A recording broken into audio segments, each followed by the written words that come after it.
ਸਤਨਾਮ ਸ੍ਰੀ ਵਾਹਿਗੁਰੂ ਜੀ। ਡੰਡੌਤ ਬੰਦਨਨ ਕਬਾਰ, ਸਰਬ ਕਲਾ ਸਮਰੱਥ। ਡੋਲਨ ਤੇ ਰਾਖੋ ਪ੍ਰਭੂ, ਨਾਨਕ ਦੇ ਕਰ ਹੱਥ। ਜਿਉ ਬੁਲਾਵਹਿ ਤਿਉ ਬੋਲਹਿ ਸੁਆਮੀ, ਕੁਦਰਤ ਕਵਨ ਹਮਾਰੀ। ਸਾਧ ਸੰਗ ਨਾਨਕ ਜਸ ਗਾਇਓ, ਜੋ ਪ੍ਰਭ ਕੀ ਅਤ ਪਿਆਰੀ। ਬੇਸ਼ੁਮਾਰ ਅਥਾਹ ਗਣਤ ਅਤੁਲੈ, ਜਿਉ ਬੁਲਾਵਹੁ ਤਿਉ ਨਾਨਕ ਦਾਸ ਬੋਲੈ। ਸਤਨਾਮ ਸ੍ਰੀ ਵਾਹਿਗੁਰੂ ਜੀ। ਸ੍ਰੀ ਰਾਗ ਮਹੱਲਾ ਪਹਿਲਾ।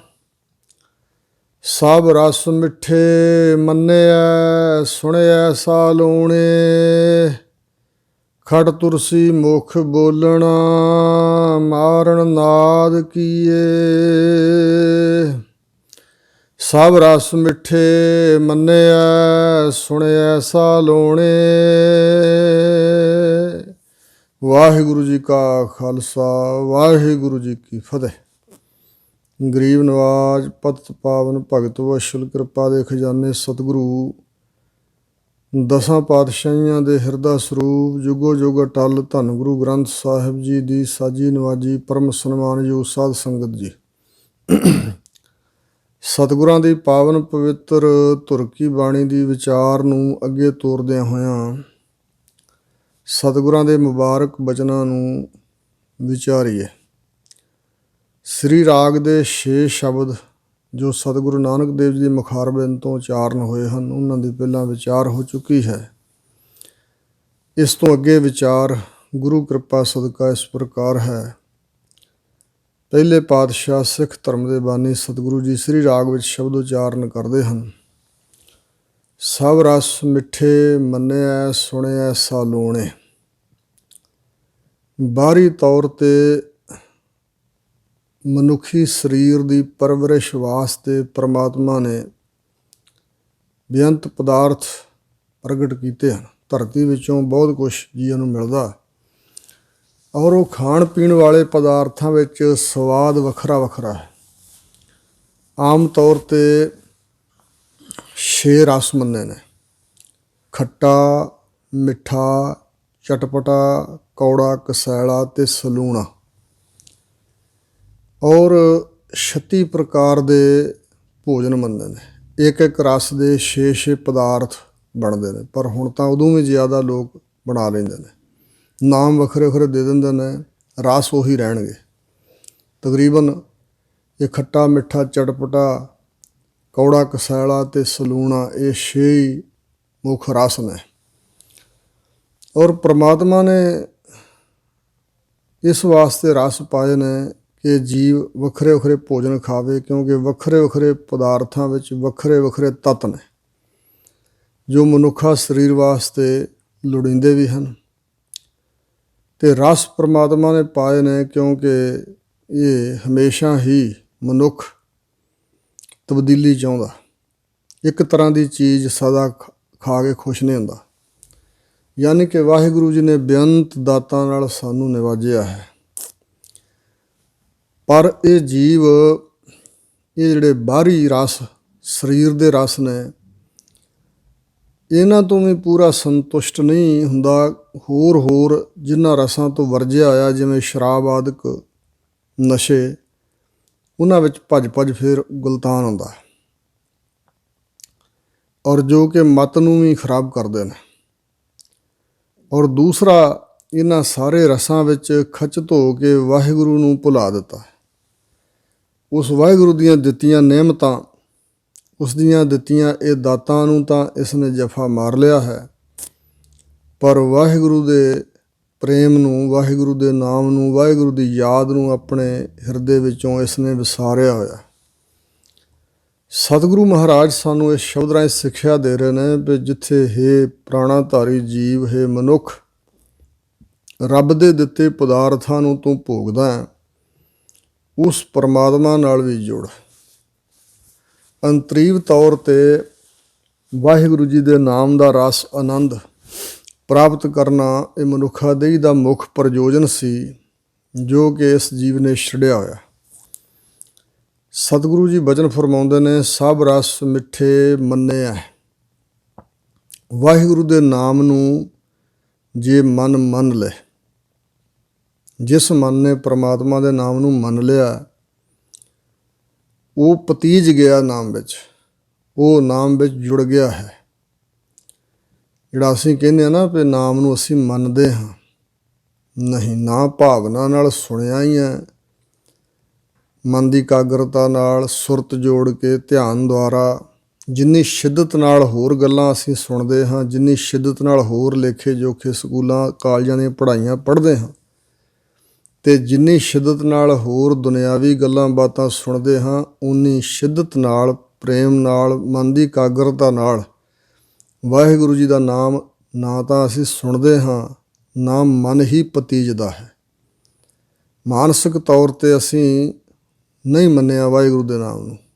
ਜੇ ਮੰਨਿਆ ਹੋਵੇ, ਮਨ ਪਤੀਜ ਗਿਆ ਹੋਵੇ ਸਭ ਤੋਂ ਉੱਚਾ ਨਾਮ ਨੂੰ ਮੰਨ ਕੇ, ਅਤੇ ਮਨ ਫਿਰ ਨਾਮ ਵਿੱਚ ਲੀਨ ਹੋ ਜਾਏਗਾ, ਨਾਮ ਨੂੰ ਛੱਡ ਕੇ ਪਾਸੇ ਜਾਣਾ ਹੀ ਨਹੀਂ ਚਾਹੇਗਾ, ਪਰ ਮੰਨਿਆ ਨਹੀਂ। ਹਜ਼ੂਰ ਕਹਿ ਰਹੇ ਨੇ ਕਿ ਵਾਹਿਗੁਰੂ ਦੇ ਨਾਮ ਨੂੰ ਮੰਨ ਲੈਣ ਨਾਲ ਸਾਰੇ ਮਿੱਠੇ ਰਸ ਪ੍ਰਾਪਤ ਹੋ ਗਏ ਸਮਝੋ। ਸੁਣਿਆ ਸਾਲੋਣੇ, ਅਤੇ ਵਾਹਿਗੁਰੂ ਦੇ ਨਾਮ ਨੂੰ ਜਿਹੜਾ ਧਿਆਨਪੂਰਵਕ ਸੁਣਨਾ ਹੈ, ਜੇ ਮੁੱਖ ਤੋਂ ਵੀ ਅਸੀਂ ਬੋਲਦੇ ਹਾਂ ਅਤੇ ਕੰਨਾਂ ਦੁਆਰਾ ਸੁਣਨ ਨਾਲ ਹੀ ਅੰਦਰ ਜਾਏਗਾ। ਜੇ ਕੇਵਲ ਮੁੱਖ ਤੋਂ ਬੋਲੀ ਜਾ ਰਹੇ ਹਾਂ ਅਤੇ ਮਨ ਹਾਜ਼ਰ ਨਹੀਂ ਰਹਿੰਦਾ ਅਤੇ ਕੰਨ ਸਾਡੇ ਸੁਣਦੇ ਨਹੀਂ, ਮਨ ਨੇ ਕੰਨਾਂ ਦੁਆਰਾ ਸੁਣਨਾ, ਫਿਰ ਉਦੋਂ ਤੱਕ ਨਾਮ ਅੰਦਰ ਨਹੀਂ ਵਸ ਸਕਦਾ। ਜੇ ਧਿਆਨਪੂਰਵਕ ਸੁਣਿਆ ਜਾਏ ਅਤੇ ਸੁਣਨ ਦੇ ਨਾਲ ਮੰਨੋ ਕਿ ਸਲੂਣੇ ਰਸ ਵਾਲੇ ਪਦਾਰਥ, ਲੂਣ ਵਾਲਾ ਰਸ ਜਿਨ੍ਹਾਂ 'ਚ ਲੂਣ ਪਾਇਆ ਹੁੰਦਾ, ਉਸ ਲੂਣ ਵਾਲਾ ਜਿਹੜਾ ਰਸ ਹੈ ਉਹਦੇ ਵਾਲੇ ਪਦਾਰਥ ਸਾਨੂੰ ਪ੍ਰਾਪਤ ਹੋ ਗਏ, ਅਸੀਂ ਛਕਲੇ ਸਮਝੋ। ਖੜ ਤੁਰਸੀ ਮੁੱਖ ਬੋਲਣਾ, ਮਾਰਨ ਨਾਦ ਕੀਏ। ਖੱਟੇ ਅਤੇ ਤੁਰਸ਼ ਵੀ ਖੱਟੇ ਨੂੰ ਕਿਹਾ ਜਾਂਦਾ। ਵੈਸੇ ਵਿਦਵਾਨਾਂ ਨੇ ਇੰਝ ਵੀ ਅਰਥ ਕੀਤੇ ਨੇ ਵੀ ਖੱਟ ਮਿੱਠੇ, ਜਿਨ੍ਹਾਂ 'ਚ ਖਟਾਸ ਵੀ ਹੋਵੇ ਅਤੇ ਕੁਛ ਮਿਠਾਸ ਵੀ ਹੋਵੇ, ਥੋੜ੍ਹੀ ਬਹੁਤੀ ਮਿਠਾਸ ਵੀ ਹੋਵੇ। ਖਟਿਆਈ ਵਾਲੇ ਖੱਟੇ ਜਾਂ ਖੱਟ ਮਿੱਠੇ ਭੋਜਨ ਉਹ ਹਨ ਜੋ ਵਾਹਿਗੁਰੂ ਦਾ ਨਾਮ ਮੁੱਖ ਤੋਂ ਬੋਲਣਾ ਹੈ। ਜੇ ਪਰਮਾਤਮਾ ਦਾ ਨਾਮ ਮੁੱਖ ਤੋਂ ਬੋਲਣ ਲੱਗ ਪਈਏ ਅਤੇ ਮਾਨੋ ਕਿ ਅਸਲ ਵਿੱਚ ਇਹ ਸਾਡੀ ਆਤਮਿਕ ਖੁਰਾਕ, ਇਹ ਖੱਟਾ ਰਸ ਵੀ ਸਾਨੂੰ ਪ੍ਰਾਪਤ ਹੋਇਆ। ਮਾਰਨ ਨਾਦ ਕੀਏ, ਔਰ ਜਿਹੜਾ ਨਾਦ ਹੈ ਕੀਰਤਨ, ਅਤੇ ਕੀਰਤਨ ਕਰਨ ਲਈ ਜਿਹੜੇ ਸਾਜ਼ ਵਜਾਏ ਜਾਂਦੇ ਨੇ, ਨਾਦ ਸ਼ਬਦ ਨੂੰ ਵੀ ਕਿਹਾ ਜਾਂਦਾ। ਭਾਵ ਇੱਥੇ ਕੀਰਤਨ ਤੋਂ ਹੀ ਹੈ ਵੀ ਸ਼ਾਦੀਆਂ ਨੇ ਕੀਰਤਨ ਸਾਜ਼ ਵਜਾ ਕੇ ਜਿਹੜਾ ਕੀਰਤਨ ਕਰਨਾ ਵਾਹਿਗੁਰੂ ਦਾ, ਇਹ ਮਸਾਲੇ ਹਨ। ਇਹ ਮਸਾਲਿਆਂ ਵਾਲਾ ਭੋਜਨ ਅਸੀਂ ਕੀਤਾ ਹੈ। ਛੱਤੀ ਅੰਮ੍ਰਿਤ ਭਾਉ ਏਕ, ਜਾ ਕਉ ਨਦਰ ਕਰੇ। ਇੱਕ ਵਾਹਿਗੁਰੂ ਦੇ ਨਾਲ ਜਿਹੜਾ ਪ੍ਰੇਮ ਲੱਗ ਜਾਣਾ ਹੈ, ਵਾਹਿਗੁਰੂ ਜੀ ਦੇ ਨਾਮ ਨਾਲ, ਵਾਹਿਗੁਰੂ ਜੀ ਦੇ ਚਰਨਾਂ ਨਾਲ ਜਿਹੜਾ ਪ੍ਰੇਮ ਭਾਵ, ਭਾਵਨਾ ਜੁੜ ਜਾਣੀ ਹੈ, ਇਹ 36 ਪ੍ਰਕਾਰ ਦੇ ਭੋਜਨ ਹਨ। ਕਿਉਂਕਿ ਅੰਮ੍ਰਿਤ ਸ਼ਬਦ ਸਤਿਗੁਰਾਂ ਨੇ ਕੇਵਲ ਨਾਮ ਅੰਮ੍ਰਿਤ ਵਾਸਤੇ ਹੀ ਨਹੀਂ ਵਰਤਿਆ, ਵੱਖਰੇ ਵੱਖਰੇ ਪ੍ਰਕਰਣਾਂ 'ਚ ਵਰਤਿਆ ਆ। ਜਿੱਥੇ ਹੈ ਕਿ ਪਸ਼ੂ ਮਿਲਹਿ ਚੰਗਿਆਈਆਂ, ਖੜ ਖਾਵਹਿ ਅੰਮ੍ਰਿਤ ਦੇਹ, ਉੱਥੇ ਅੰਮ੍ਰਿਤ ਦੁੱਧ ਦਾ ਵਾਜਕ ਹੈ। ਜੇ ਪ੍ਰਸਾਦ 36 ਅੰਮ੍ਰਿਤ ਖਾਹੇ, ਉੱਥੇ 36 ਪ੍ਰਕਾਰ ਦੇ ਭੋਜਨਾਂ ਵਾਸਤੇ ਵਰਤਿਆ। ਮਤਲਬ ਬਹੁਤ ਸਵਾਦਿਕ ਜਿਹੜੇ ਭੋਜਨ ਹੋਣ ਉਹਨਾਂ ਲਈ ਅੰਮ੍ਰਿਤ ਸ਼ਬਦ ਵਰਤਿਆ ਜਾਂਦਾ। ਦੁੱਧ ਚੰਗੀ ਚੀਜ਼ ਆ ਸਾਡੀ ਸਿਹਤ ਵਾਸਤੇ, ਦੁੱਧ ਵਾਸਤੇ ਵੀ ਅੰਮ੍ਰਿਤ ਸ਼ਬਦ ਵਰਤਿਆ ਜਾਂਦਾ। ਔਰ ਨਾਮ ਅੰਮ੍ਰਿਤ ਹੈ, ਵਾਹਿਗੁਰੂ ਦਾ ਨਾਮ ਸਭ ਤੋਂ ਉੱਚਾ ਅੰਮ੍ਰਿਤ ਅਸਲ ਉਹ ਹੈ। ਹਜ਼ੂਰ ਕਹਿੰਦੇ ਨੇ ਇੱਕ ਪਰਮਾਤਮਾ ਦਾ ਭਾਉ, ਭਾਵਨੀ, ਪ੍ਰੇਮ, ਇਹ ਮਾਨੋ 36 ਪ੍ਰਕਾਰ ਦੇ ਅੰਮ੍ਰਿਤ ਭੋਜਨ ਹਨ। ਪਰ ਜਾ ਕਉ ਨਦਰ ਕਰੇ। ਇਹ ਭਾਉ, ਇਹ ਭਾਵਨੀ, ਇਹ ਸ਼ਰਧਾ, ਇਹ ਉਸ ਨੂੰ ਪ੍ਰਾਪਤ ਹੁੰਦੀ ਹੈ ਜਿਸ ਦੇ ਤਾਈਂ ਵਾਹਿਗੁਰੂ ਜੀ ਆਪਣੀ ਕਿਰਪਾ ਦ੍ਰਿਸ਼ਟੀ ਕਰਦੇ ਨੇ। ਜਿਸ ਉੱਪਰ ਪਰਮਾਤਮਾ ਆਪਣੀ ਮਿਹਰ ਦੀ ਨਜ਼ਰ ਕਰਦਾ ਹੈ ਉਹਨਾਂ ਦੇ ਤਾਈਂ ਇਹ ਪ੍ਰਾਪਤ ਹੁੰਦੀ ਹੈ ਦਾਤ। ਬਾਬਾ ਹੋਰ ਖਾਣਾ ਖੁਸ਼ੀ ਖੁਆਰ, ਬਾਬਾ ਹੈ ਭਾਈ ਵਾਹਿਗੁਰੂ ਜੀ ਦੇ ਨਾਮ ਨੂੰ ਛੱਡ ਕੇ ਬਿਨਾਂ ਨਾਮ ਤੋਂ ਜਿਹੜਾ ਹੋਰ ਖਾਣਾ ਹੈ, ਭੋਜਨ ਛਕਣਾ ਹੈ, ਤੇ ਉਸ ਖਾਣ ਕਰਕੇ ਜਿਹੜੀ ਖੁਸ਼ੀ ਪ੍ਰਾਪਤ ਹੋਣੀ ਹੈ ਉਹ ਖੁਆਰੀ ਹੈ। ਖੁਆਰ ਜ਼ਲੀਲ ਹੋਣਾ ਹੈ, ਖੁਆਰ ਹੋਣਾ ਹੈ, ਭਟਕਦੇ ਭਰਮਦੇ ਫਿਰਨ ਵਾਲੀ ਗੱਲ ਹੈ। 84 ਲੱਖ ਜੂਨਾਂ ਦਾ ਗੇੜਾ ਇਹ ਖੁਆਰੀ ਹੈ। ਵਿਕਾਰਾਂ ਦੇ ਅਧੀਨ ਰਹਿਣਾ ਇਹ ਖੁਆਰੀ ਹੈ। ਜਿਤ ਖਾਧੈ ਤਨ ਪੀੜੀਐ, ਮਨ ਮਹਿ ਚੱਲਹਿ ਵਿਕਾਰ। ਵਾਹਿਗੁਰੂ ਪਰਮਾਤਮਾ ਦੇ ਨਾਮ ਨਾਲ ਲਗਾਓ ਨਾ ਰੱਖਣਾ ਤੇ ਪਦਾਰਥਾਂ ਨੂੰ ਖਾਂਦਿਆਂ ਜਿਹੜੇ ਅਵੇਹਤ ਪਦਾਰਥ ਹਨ, ਸ਼ਰਾਬ, ਤੰਬਾਕੂ ਆਦਿਕ, ਉਹ ਜਿਹੜਾ ਖਾਣਾ ਹੈ, ਮਨ ਨੂੰ ਭਾਵੇਂ ਖੁਸ਼ੀ ਮਿਲਦੀ ਹੋਵੇ ਉਹ ਖਾਣੇ ਖਾ ਕੇ, ਪਰ ਉਹ ਖੁਆਰ ਕਰਨ ਵਾਲਾ ਖਾਣਾ, ਜਿਸ ਦੇ ਖਾਧਿਆਂ ਅਖੀਰ ਨੂੰ ਤਨ ਪੀੜਿਆ ਜਾਏਗਾ, ਸਰੀਰਕ ਤੌਰ 'ਤੇ ਰੋਗ ਆਦਿਕ ਲੱਗਦੇ ਨੇ। ਮਨ ਮਹਿ ਚੱਲਹਿ ਵਿਕਾਰ। ਔਰ ਐਸੇ ਖਾਣੇ ਜੋ 2 ਨੰਬਰ ਦੀ ਕਮਾਈ ਹੈ, ਹਰਾਮ ਦੀ ਕਮਾਈ ਲਿਆ ਕੇ ਖਾਣੀ। ਬਹੁਤੇ ਸਵਾਦੀਕ ਭੋਜਨ ਛਕਣ ਵਾਸਤੇ ਵੀ ਲੋਕ ਦੂਜਿਆਂ ਦਾ ਹੱਕ ਮਾਰ ਕੇ ਘਰ 'ਚ ਲਿਆਉਂਦੇ ਨੇ, ਵੱਡੀ ਰਿਸ਼ਵਤ ਆਦਿਕ, ਉਹਦੇ ਨਾਲ ਵੀ ਤਨ ਪੀੜਿਆ ਗਿਆ। ਬਹੁਤੇ ਸਵਾਦਾਂ ਵਿੱਚ ਮਿੱਠਾ ਕਰਕੇ ਖਾਇਆ ਪਿਆਰੇ, ਤਿੰਨ ਤਨ ਕੀਤਾ ਰੋਗ। ਕੌੜਾ ਹੋਏ ਪਤਿਸ਼ਟਿਆ ਪਿਆਰੇ, ਤਿਸਤੇ ਉਪਜਿਆ ਸੋਗ। ਪਤਿਸ਼ਟਿਆ ਦਾ ਅਰਥ ਹੈ ਫੈਲ ਗਿਆ, ਫਿਰ ਉਹ ਦੁੱਖਦਾਈ ਦੁੱਖ ਬਣ ਕੇ ਸਰੀਰ 'ਚ ਫੈਲ ਗਿਆ, ਤਾਂ ਫਿਰ ਮਨ ਨੂੰ ਸੋਗ ਹੀ ਵਿਆਪਿਆ। ਇਸ ਵਾਸਤੇ ਹਜ਼ੂਰ ਕਹਿੰਦੇ ਨੇ ਇਹਨਾਂ ਪਦਾਰਥਾਂ ਦੇ ਸਵਾਦਾਂ 'ਚ ਖਚਤ ਨਹੀਂ ਹੋਣਾ ਚਾਹੀਦਾ। ਮਨ ਮਹਿ ਚੱਲਹਿ ਵਿਕਾਰ। ਬਹੁਤੇ ਭੋਗ ਭੋਗਣੇ, ਅਗਲੇ ਜਨਮਾਂ ਦੇ ਬੀਜ ਬੀਜਣੇ ਹਨ, ਕਿਉਂਕਿ ਮਨ ਅੰਦਰ ਵਿਕਾਰ ਆਦਿਕਾਂ ਦੇ ਖਿਆਲ ਫੁਰਨੇ ਚੱਲ ਪੈਂਦੇ ਹਨ। ਰਹਾਓ ਰੱਤਾ ਪਹਿਨਣ ਮਨ ਰੱਤਾ। ਰੱਤਾ ਸੂਆ, ਲਾਲ ਰੰਗ ਦੇ ਕੱਪੜੇ ਪਹਿਨਣੇ ਕਿਹਾ ਹਨ, ਜਿਹੜਾ ਮਨ ਰੱਤਾ ਹੈ। ਮਨ ਰੰਗੋ ਵਡਭਾਗੀ ਹੋ, ਗੁਰ ਤੁੱਠਾ ਕਰੇ ਪਸਾਓ। ਜੋ ਮਨ ਪਰਮਾਤਮਾ ਦੇ ਪ੍ਰੇਮ ਰੰਗ ਵਿੱਚ ਰੱਤਿਆ ਗਿਆ, ਰੱਤਾ ਦਾ ਅਰਥ ਰੰਗਿਆ ਗਿਆ, ਇਹ ਰੱਤਾ ਕੱਪੜਾ ਪਹਿਨਣਾ ਹੈ, ਭਾਵ ਸੂਹਾ ਕੱਪੜਾ ਪਹਿਨਣਾ ਹੈ। ਲਾਲ ਰੰਗ ਦੇ ਕੱਪੜੇ ਪਹਿਨਣੇ ਹਨ, ਸੋਹਣੀ ਪੁਸ਼ਾਕ ਪਹਿਨਣੀ ਹੈ ਲਾਲ ਰੰਗ ਦੀ। ਸੁਪੇਦੀ ਸਤ ਦਾਨ, ਜਿਹੜਾ ਦਾਨ ਪੁੰਨ ਕਰਨਾ। ਸਤ ਦਾ ਅਰਥ ਵੀ ਦਾਨ ਹੈ ਤੇ ਦਾਨ ਦਾ ਅਰਥ ਵੀ ਦਾਨ ਹੈ। ਇੱਥੇ ਅਰਥ ਕੀਤਾ ਦਾਨ ਪੁੰਨ ਜਾਂ ਪੁੰਨ ਦਾਨ। ਔਰ ਇੱਕ ਸਤ ਦਾ ਅਰਥ ਹੈ ਉੱਚਾ ਆਚਰਣ। ਉੱਚਾ ਆਚਰਣ ਬਣਾਉਣਾ ਤੇ ਦਾਨ ਕਰਨਾ। ਇਹ ਸੁਪੇਦੀ ਸਫੈਦ ਰੰਗ ਦੀ ਪੁਸ਼ਾਕ ਧਾਰਨ ਕਰਨੀ ਹੈ। ਨੀਲੀ ਸਿਆਹੀ ਕਦਾ ਕਰਨੀ, ਪਹਿਰਣ ਪੈਰ ਧਿਆਨ। ਨੀਲੀ ਪੁਸ਼ਾਕ ਕੀ ਧਾਰਨ ਕਰਨੀ ਹੈ? ਜੋ ਮਨ ਦੀ ਸਿਆਹੀ ਹੈ ਨਾ, ਮਨ ਦੀ ਕਾਲਖ, ਮਨ ਵਿੱਚ ਜਨਮ ਜਨਮ ਕਿਸ ਮਨ ਕੋ ਮਲ ਲਾਗੀ, ਕਾਲਾ ਹੋਆ ਸਿਆਹੋ। ਜਨਮਾਂ ਜਨਮਾਂਤਰਾਂ ਦੇ ਕਰਮਾਂ ਕਰਕੇ ਸੰਸਕਾਰਾਂ ਦੀ ਭੈੜੀ ਮੈਲ ਲੱਗੀ ਮਨ ਨੂੰ। ਉਹ ਮਨ ਦੀ ਕਾਲਖ ਨੂੰ ਕਦਾ ਕਰਨੀ ਦਾ ਅਰਥ ਹੈ ਕੱਟਣਾ, ਕੱਟ ਦੇਣੀ। ਪਹਿਰਣ ਪੈਰ ਧਿਆਨ। ਸੋ ਜਿਹੜਾ ਪਹਿਰਣਾ ਹੈ ਸੁੰਦਰ ਪੁਸ਼ਾਕਾਂ ਦਾ, ਪੈਰ ਧਿਆਨ। ਵਾਹਿਗੁਰੂ ਦੇ ਚਰਨਾਂ ਦਾ ਜਿਹੜਾ ਧਿਆਨ ਧਰਨਾ, ਇਹੋ ਹੀ ਸੁੰਦਰ ਪਹਿਰਣਾ ਹੈ। ਪਹਿਰਾਣ ਦਾ ਮਤਲਬ ਹੁੰਦਾ ਚੋਗਾ, ਜਿਹੜਾ ਚੋਲਾ ਪੁਸ਼ਾਕਾਂ ਉੱਪਰ ਦੀ ਧਾਰਨ ਕੀਤਾ ਜਾਂਦਾ, ਅੰਗਾ ਵੀ ਕਹਿ ਲਿਆ ਜਾਂਦਾ। ਚਰਨਾਂ ਦਾ ਜਿਹੜਾ ਧਿਆਨ ਹੈ, ਵਾਹਿਗੁਰੂ ਦੇ ਚਰਨਾਂ ਦਾ ਧਿਆਨ, ਇਹੀ ਚੋਗਾ ਪਹਿਨਣਾ ਹੈ। ਕਮਰ ਬੰਦ ਸੰਤੋਖ ਕਾ, ਧਨ ਜੋਬਨ ਤੇਰਾ ਨਾਮ। ਕਮਰ ਬੰਦ, ਕਮਰ ਲੱਕ, ਬੰਦ ਕੱਸਣ ਵਾਲਾ, ਲੱਕ ਨੂੰ ਕੱਸਣ ਵਾਲਾ, ਕਮਰ ਕੱਸਾ ਵੀ ਆਪਾਂ ਕਹਿ ਦਿੰਦੇ ਹਾਂ। ਜਿਵੇਂ ਨਿਹੰਗ ਸਿੰਘ ਜੀ ਕਮਰ ਕੱਸਾ ਪਹਿਨਦੇ ਨੇ। ਹਜ਼ੂਰ ਕਹਿੰਦੇ ਨੇ ਅੰਤਰੀਵ ਕਮਰ ਬੰਦ ਕਿਹੜਾ? ਸੰਤੋਖ ਦਾ। ਜੇ ਬਾਹਰੀ ਤੌਰ 'ਤੇ ਆਪਾਂ ਕੱਪੜੇ ਪਹਿਨਦੇ ਹਾਂ, ਭੋਜਨ ਖਾਂਦੇ ਹਾਂ, ਤਾਂ ਹਜ਼ੂਰ ਦੱਸ ਰਹੇ ਨੇ ਭਈ ਮਨ ਦੀ ਸੰਤੁਸ਼ਟੀ ਨਹੀਂ ਇਹਨਾਂ ਭੋਜਨਾਂ ਕਰਕੇ, ਮਨ ਦਾ ਉਧਾਰ ਨਹੀਂ, ਕਲਿਆਣ ਨਹੀਂ ਆਤਮਾ ਦੀ। ਅੰਤਰ ਆਤਮੇ ਹੀ ਇਹ ਕੱਪੜੇ ਸ਼ੁਭ ਗੁਣ ਧਾਰਨ ਕਰੋ। ਕਮਰ ਬੰਦ ਸੰਤੋਖ ਕਾ। ਕਮਰ ਕੱਸਾ ਅਸੀਂ ਧਾਰਨ ਕੀਤਾ ਸੰਤੋਖ ਦਾ। ਯਥਾ ਲਾਭ ਤਥਾ ਸੰਤੁਸ਼ਟ। ਪਰਮਾਤਮਾ ਦੀ ਰਜ਼ਾ 'ਚ ਰਹਿਣਾ। ਜੋ ਕੁਛ ਵਾਹਿਗੁਰੂ ਵੱਲੋਂ ਦੁੱਖ ਸੁੱਖ ਮਿਲਦਾ ਹੈ, ਉਹਦੇ 'ਚ ਪ੍ਰਸੰਨ ਰਹਿਣਾ। ਇਹ ਸੰਤੁਸ਼ਟਤਾ, ਇਹ ਕਮਰਬੰਦ ਹੈ ਸਾਡਾ। ਧਨ ਜੋਬਨ ਤੇਰਾ ਨਾਮ। ਹੇ ਵਾਹਿਗੁਰੂ, ਜਿਹੜਾ ਤੇਰਾ ਨਾਮ ਹੈ ਸਾਨੂੰ ਪ੍ਰਾਪਤ ਹੋਇਆ, ਇਹੋ ਹੀ ਸਾਡੇ ਵਾਸਤੇ ਧਨ ਹੈ, ਇਹੋ ਹੀ ਸਾਡੇ ਵਾਸਤੇ ਜਵਾਨੀ ਹੈ। ਧਨ ਦਾ ਵੀ ਮਾਣ ਕਰਦਾ ਮਨੁੱਖ, ਜਵਾਨੀ ਦਾ ਵੀ ਮਾਣ ਕਰਦਾ। ਤੇ ਹਜ਼ੂਰ ਕਹਿੰਦੇ ਧਨ ਜੋਬਨ ਅਰ ਫੁੱਲੜਾ ਨਾਠੀ ਅੜੇ ਦਿਨ ਚਾਰ। ਧਨ ਤੇ ਜੋਬਨ ਦੀ ਹਾਲਤ ਹੈ ਕਿਸੇ ਬਗੀਚੇ 'ਚ ਲੱਗੇ ਹੋਏ ਫੁੱਲਾਂ ਵਰਗੀ।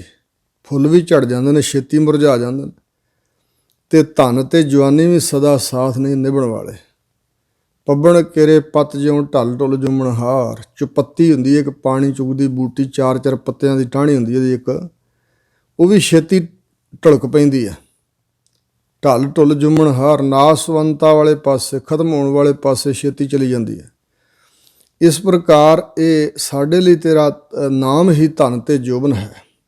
ਬਾਬਾ ਹੋਰ ਪਹਿਨਣ ਖੁਸ਼ੀ ਖੁਆਰ। ਬਾਬਾ ਹੈ ਭਾਈ ਹੋਰ ਪਹਿਨਣ ਵਿੱਚ ਰੁਚੀ ਰੱਖਣੀ, ਸੁੰਦਰ ਸੁੰਦਰ ਮਹਿੰਗੀਆਂ ਪੁਸ਼ਾਕਾਂ ਪਹਿਨਣ ਵਿੱਚ ਖੁਸ਼ ਹੋਣਾ ਮਨ ਦਾ, ਇਹ ਖੁਆਰ ਹੋਣ ਵਾਲੀ ਬਾਤ ਹੈ। ਜ਼ਲੀਲ ਹੋਣ ਵਾਲਾ ਰਸਤਾ ਹੈ, ਇਹਦੇ ਨਾਲ ਜਲੀਲ ਹੋਈਦਾ।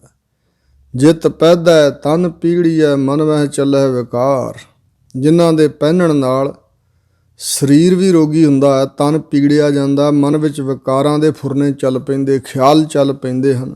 ਇਸ ਕਰਕੇ ਫਿਰ ਸੂਖਮ ਤਨ ਨੂੰ ਅੰਤ ਨੂੰ ਪੀੜਿਆ ਜਾਂਦਾ, ਭਾਵ ਦਰਦ ਦਿੱਤੀ ਜਾਂਦੀ, ਦੁੱਖ ਦਿੱਤਾ ਜਾਂਦਾ ਸੂਖਮ ਤਨ ਦੇ ਤਾਈਂ, ਸਰੀਰ ਸਥੂਲ ਛੱਡਣ ਤੋਂ ਬਾਅਦ। ਰਹਾਓ ਘੋੜੇ ਪਾਖਰ ਸੋਇਨੇ ਸਾਖਤ, ਬੂਝਣ ਤੇਰੀ ਵਾਟ।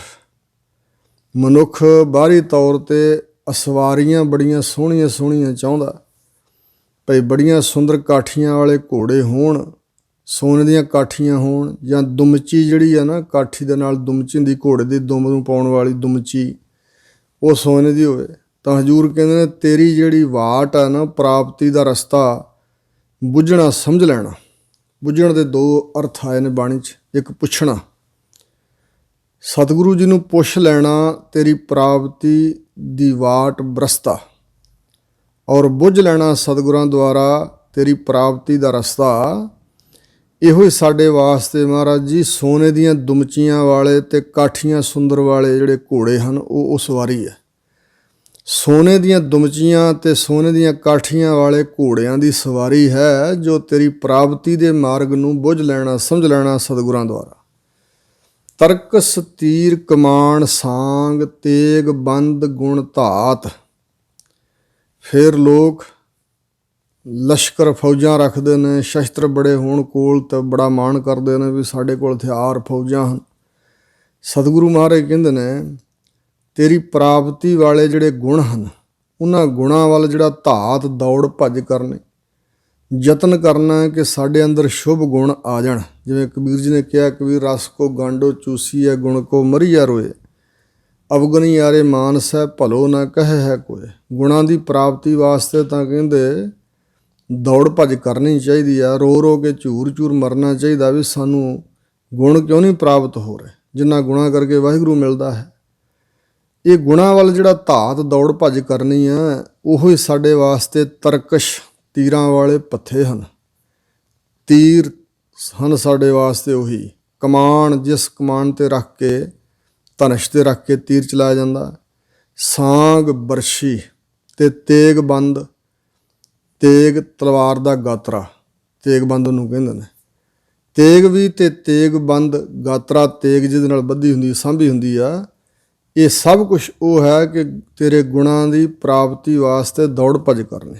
ਇਹ ਨਹੀਂ ਸਤਿਗੁਰਾਂ ਨੇ ਕਿਹਾ ਵੀ ਬਾਹਰੀ ਤੌਰ 'ਤੇ ਸ਼ਸਤਰ ਰੱਖਣੇ ਬੁਰੀ ਬਾਤ ਹੈ, ਨਹੀਂ, ਜਾਂ ਬਾਹਰੀ ਤੌਰ 'ਤੇ ਭੋਜਨ ਨਹੀਂ ਖਾਣੇ, ਜਾਂ ਕੱਪੜੇ ਨਹੀਂ ਪਹਿਰਨੇ, ਇਹ ਨਹੀਂ ਸਤਿਗੁਰਾਂ ਦਾ ਮਨੋਰਥ।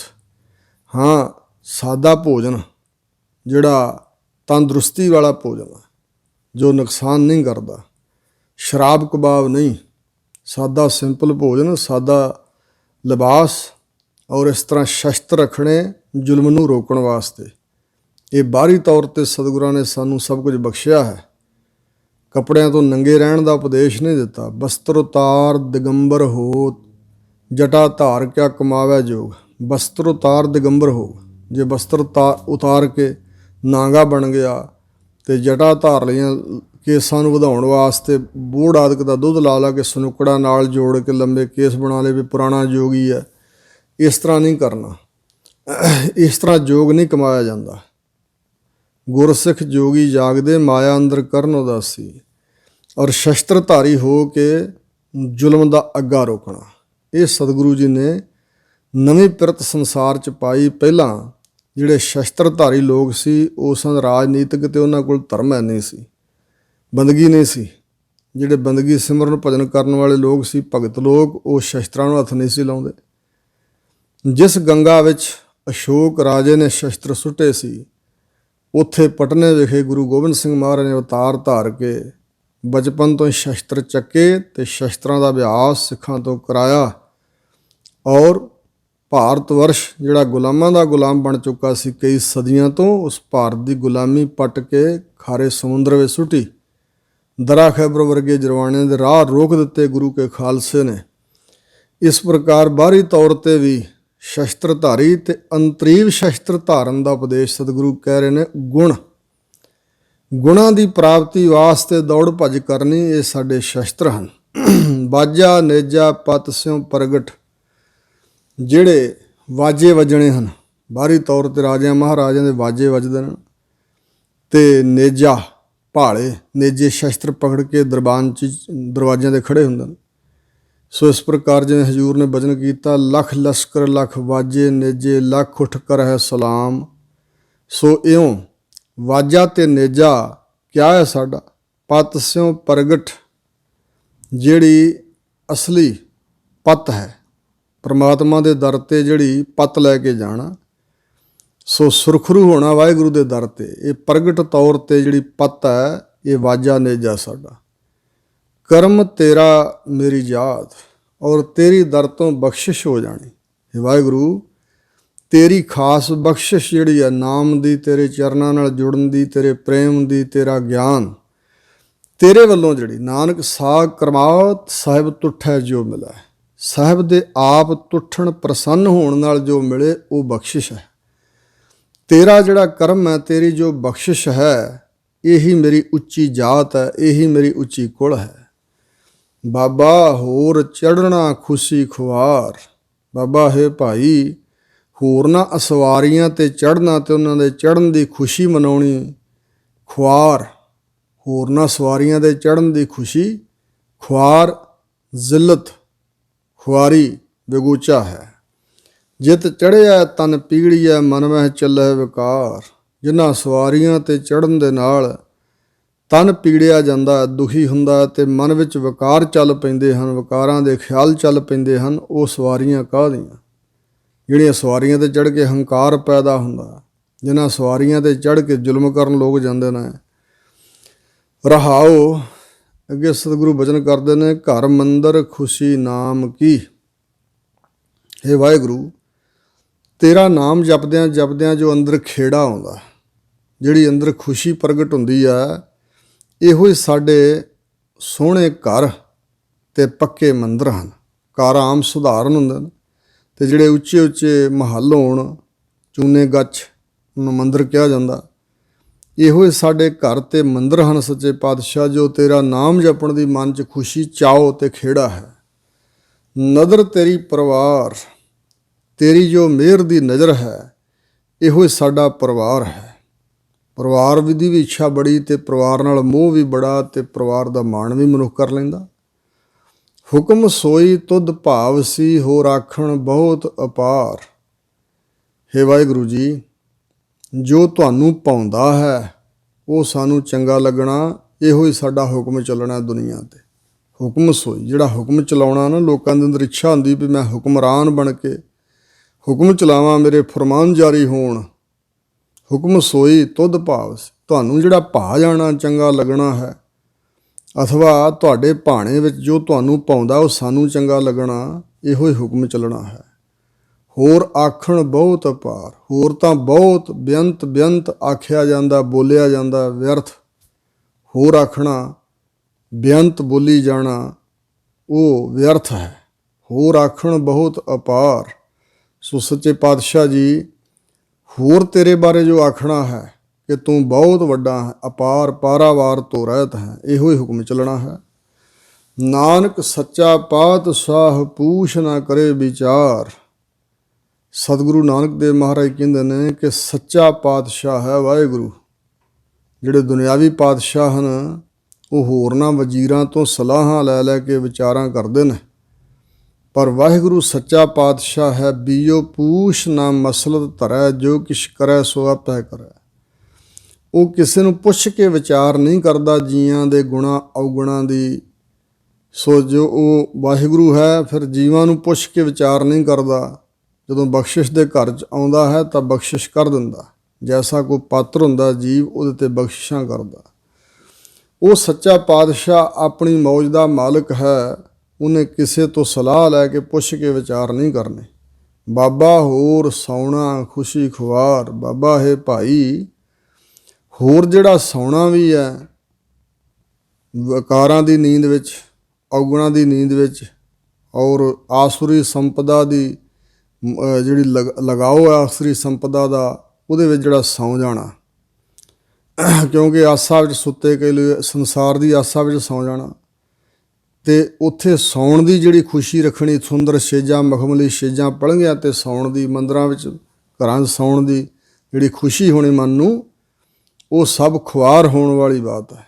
ਉਹ ਵਿਗੋਚੇ ਵਾਲਾ ਰਸਤਾ।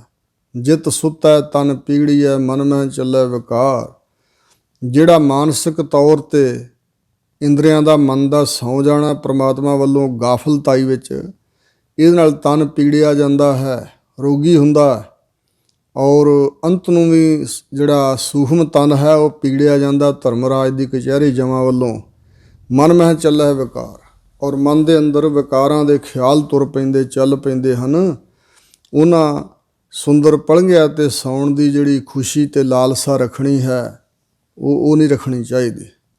ਸਾਦੇ ਢੰਗ ਨਾਲ ਜੀਵਨ ਗੁਜ਼ਾਰਨਾ ਹੀ ਚੰਗਾ ਹੈ। ਰਹਾਓ। ਸ੍ਰੀ ਰਾਗ ਮਹੱਲਾ ਪਹਿਲਾ। ਕੁੰਗੂ ਕੀ ਕਾਇਆ ਰਤਨਾ ਕੀ ਲਲਤਾ, ਅਗਰਵਾਸ ਤਨ ਸਾਸ। ਹਜ਼ੂਰ ਕਹਿੰਦੇ ਨੇ ਕਿ ਪ੍ਰਮਾਤਮਾ ਦੇ ਨਾਮ ਨਾਲ ਜੁੜਨ ਕਰਕੇ ਜਿਹੜੀ ਕਾਇਆ ਹੈ, ਸਰੀਰ ਦੇਹੀ ਹੈ ਸਾਡੀ, ਇਹ ਮਾਨੋ ਕੁੰਗੂ ਕੇਸਰ ਦੀ ਬਣ ਜਾਂਦੀ ਹੈ।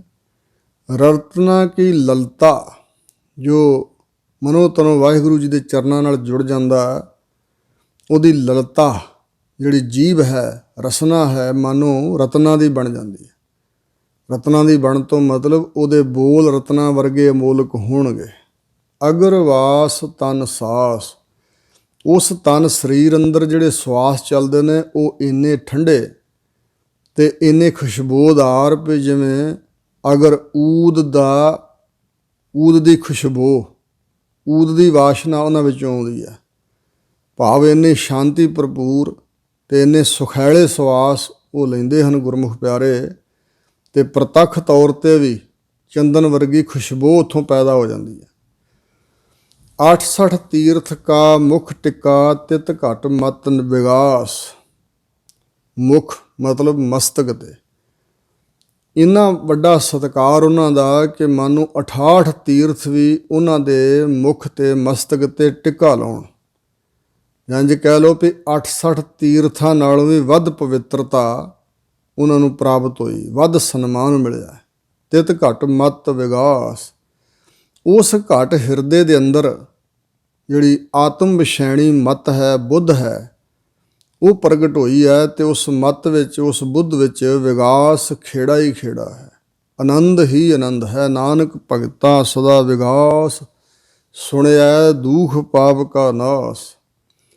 ਊਤ ਮਤੀ ਸਾਲਾਹਣਾ, ਸੱਚ ਨਾਮ ਗੁਣਤਾਸ। ਉਹ ਜਿਹੜੀ ਅੰਦਰ ਮੱਤ ਹੈ, ਊਤਮ ਮਤ ਮੇਰੇ ਹਿਰਦੈ ਤੂੰ ਆਓ, ਧਿਆਵੋ ਗਾਵੋ ਗੁਣ ਗੋਵਿੰਦਾ, ਅਤ ਪ੍ਰੀਤਮ ਮੋਹਿ ਲਾਗੈ ਨਾਉ। ਸਾ ਬੁੱਧ ਦੀਜੈ ਜਿਤ ਵਿਸਰਹਿ ਨਾਹੀ।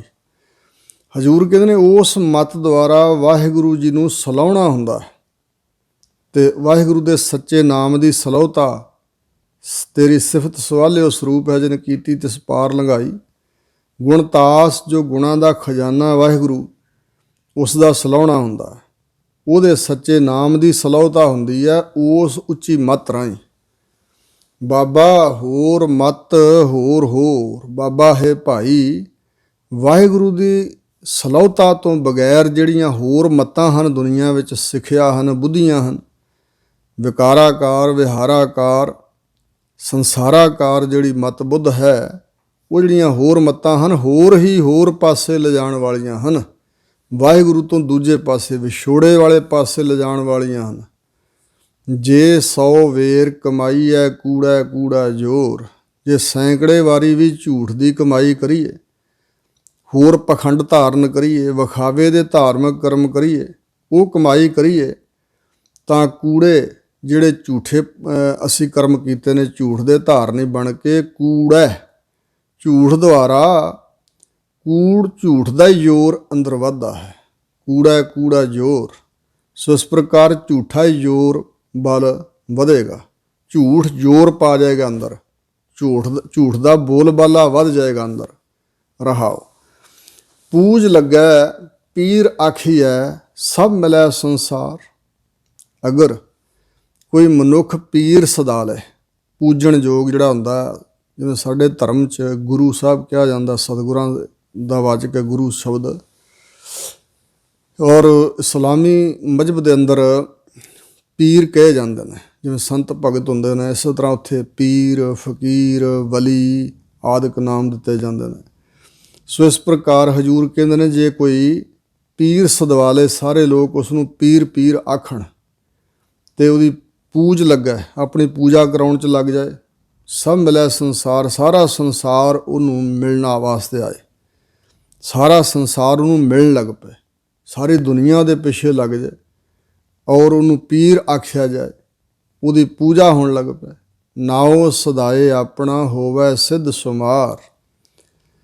ਆਪਣਾ ਨਾਮਣਾ ਅਖਵਾਲੇ ਦੁਨੀਆ ਦੇ ਵਿੱਚ, ਆਪਣਾ ਨਾਮ ਹੀ ਵੱਡਾ ਕਰਾ ਲੇ ਦੁਨੀਆ ਦੇ ਵਿੱਚ, ਸਾਰੇ ਲੋਕ ਉਹਦਾ ਨਾਮ ਜਾਣਦੇ ਹੋਣ, ਨਾਮ ਪ੍ਰਸਿੱਧ ਹੋ ਜੇ ਉਸਦਾ, ਅਤੇ ਹੋਵੇ ਸਿੱਧ ਸੁਮਾਰ, ਸੁਮਾਰ ਗਿਣਤੀ ਸਿੱਧਾਂ ਵਿੱਚ, ਭਈ ਪੁੱਗਾ ਹੋਇਆ ਜੋਗੀ ਆ, ਉਹਨਾਂ ਪੁੱਗੇ ਹੋਏ ਜੋਗੀਆਂ ਵਿੱਚ ਉਹਦਾ ਸ਼ੁਮਾਰ ਹੋ ਜਾਏ, ਉਹਦੀ ਗਿਣਤੀ ਹੋ ਜਾਏ, ਤਾਂ ਜਾਂ ਪਤ ਲੇਖਿਆ ਨਾਮ ਪਵੈ ਸਭਾ ਪੂਜ ਖੁਆਰ।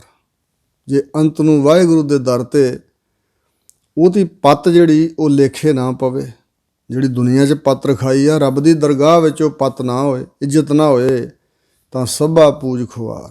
ਜਿੰਨੀ ਪੂਜਾ ਸੰਸਾਰ 'ਤੇ ਨੇ ਕਰਾਈ ਆ, ਉਹਦੇ ਵਾਸਤੇ ਖੁਆਰੀ ਦਾ ਕਾਰਨ ਬਣ ਗਈ। ਸਭ ਕੀਤੀ ਕਰਾਈ ਪੂਜਾ ਖੁਆਰ, ਉਸ ਪੂਜਾ ਨਾਲ ਉਹ ਖੁਆਰ ਹੋਇਆ, ਉਹਨੂੰ ਜ਼ਲੀਲਤਾ ਪ੍ਰਾਪਤ ਹੋਈ। ਸੋ ਇਸ ਪ੍ਰਕਾਰ ਉਹ ਜ਼ਲੀਲ ਹੋ ਗਿਆ, ਖੁਆਰ ਹੋ ਗਿਆ, ਖੱਜਲ ਹੋ ਗਿਆ, ਉਹਨੂੰ ਵਿਗੋਚਾ ਪ੍ਰਾਪਤ ਹੋਇਆ। ਜਿਵੇਂ ਜੇ ਜੁਗ ਚਾਰੇ ਆਰ ਜਾਂ ਹੋਰ ਦਸੂਣੀ ਹੋਏ, ਚੰਗਾ ਨਾਉ ਰਖਾਏ ਕੈ ਜਸ ਕੀਰਤ ਜਗ ਲੈ, ਜੇ ਤਿਸ ਨਜ਼ਰ ਨਾ ਆਵਈ ਤਾਂ ਬਾਤ ਨਾ ਪੁੱਛੇ ਕਿ। ਇੱਥੇ ਵੀ ਉਹੀ ਬਚਨ ਸਤਿਗੁਰੂ ਕਰ ਰਹੇ। ਜਿਨ ਕੋ ਸਤਿਗੁਰ ਥਾਪਿਆ, ਜਿਨ੍ਹਾਂ ਦੀ ਥਾਪਣਾ ਸਤਿਗੁਰਾਂ ਨੇ ਕੀਤੀ, ਜਿਨ੍ਹਾਂ ਨੂੰ ਸਤਿਗੁਰੂ ਨੇ ਥਾਪੀ ਦਿੱਤੀ। ਨਿਤ 5 ਜਵਾਨ ਮੈਂ ਗੁਰ ਥਾਪੀ ਦਿੱਤੀ ਕੰਡ ਜੀਓ। ਜਿਨ੍ਹਾਂ ਨੂੰ ਸਤਿਗੁਰਾਂ ਨੇ ਸਥਾਪਿਤ ਕੀਤਾ ਹੈ, ਭਾਵ ਸ਼ਾਬਾਸ਼ ਦਿੱਤੀ ਹੈ, ਬਖਸ਼ਿਸ਼ ਕੀਤੀ ਹੈ, ਤਿਨ ਮੇਟ ਨਾ ਸਕੈ ਕੋਈ। ਉਹਨਾਂ ਦੀ ਵਡਿਆਈ ਨੂੰ, ਮਹਾਨਤਾ ਨੂੰ ਕੋਈ ਮੇਟ ਨਹੀਂ ਸਕਦਾ, ਉਹਨਾਂ ਦੀ ਸੋਭਾ ਨੂੰ ਕੋਈ ਰੱਦ ਨਹੀਂ ਕਰ ਸਕਦਾ। ਉਹਨਾਂ ਅੰਦਰ ਨਾਮ ਨਿਧਾਨ ਹੈ। ਜਿਨ੍ਹਾਂ 'ਤੇ ਸਤਿਗੁਰੂ ਦੀ ਬਖਸ਼ਿਸ਼ ਹੋਈ ਹੈ, ਜਿਨ੍ਹਾਂ ਨੇ ਸਤਿਗੁਰੂ ਤੋਂ ਮਿਹਰਾਮਤ ਪ੍ਰਾਪਤ ਕਰ ਲਈ ਹੈ, ਉਹਨਾਂ ਦੇ ਹਿਰਦੇ ਅੰਦਰ ਵਾਹਿਗੁਰੂ ਦਾ ਨਾਮ, ਜੋ ਕਿ ਰਿੱਧੀਆਂ ਸਿੱਧੀਆਂ ਨਿਧੀਆਂ ਦਾ ਖਜ਼ਾਨਾ ਹੈ, ਇਹ ਪ੍ਰਗਟ ਹੋ ਗਿਆ, ਨਾਮੋਂ ਪ੍ਰਗਟ ਹੋਏ। ਔਰ ਨਾਮ ਹੀ ਉਹਨਾਂ ਦੀ ਰਸਨਾ ਤੋਂ ਪ੍ਰਗਟ ਹੁੰਦਾ। ਅੰਦਰ ਵੀ ਨਾਮ ਵਸਿਆ ਹੋਇਆ, ਅਤੇ ਉਹ ਜਦੋਂ ਬਚਨ ਕੋਈ ਬੋਲਦੇ ਹਨ, ਉਸ ਬਚਨ ਵਿੱਚ ਨਾਮ ਦੀ ਵਡਿਆਈ ਪ੍ਰਗਟ ਹੁੰਦੀ ਹੈ। ਨਾਉ ਪੂਜੀਆ ਨਾਉ ਮੰਨੀਆ। ਹਜ਼ੂਰ ਕਹਿੰਦੇ ਨੇ ਅਸਲੀਅਤ ਵਿੱਚ ਪਰਮਾਤਮਾ ਦਾ ਨਾਮ ਹੀ ਪੂਜਿਆ ਜਾਂਦਾ ਹੈ, ਨਾਮ ਨੂੰ ਹੀ ਮੰਨਿਆ ਜਾਂਦਾ ਹੈ।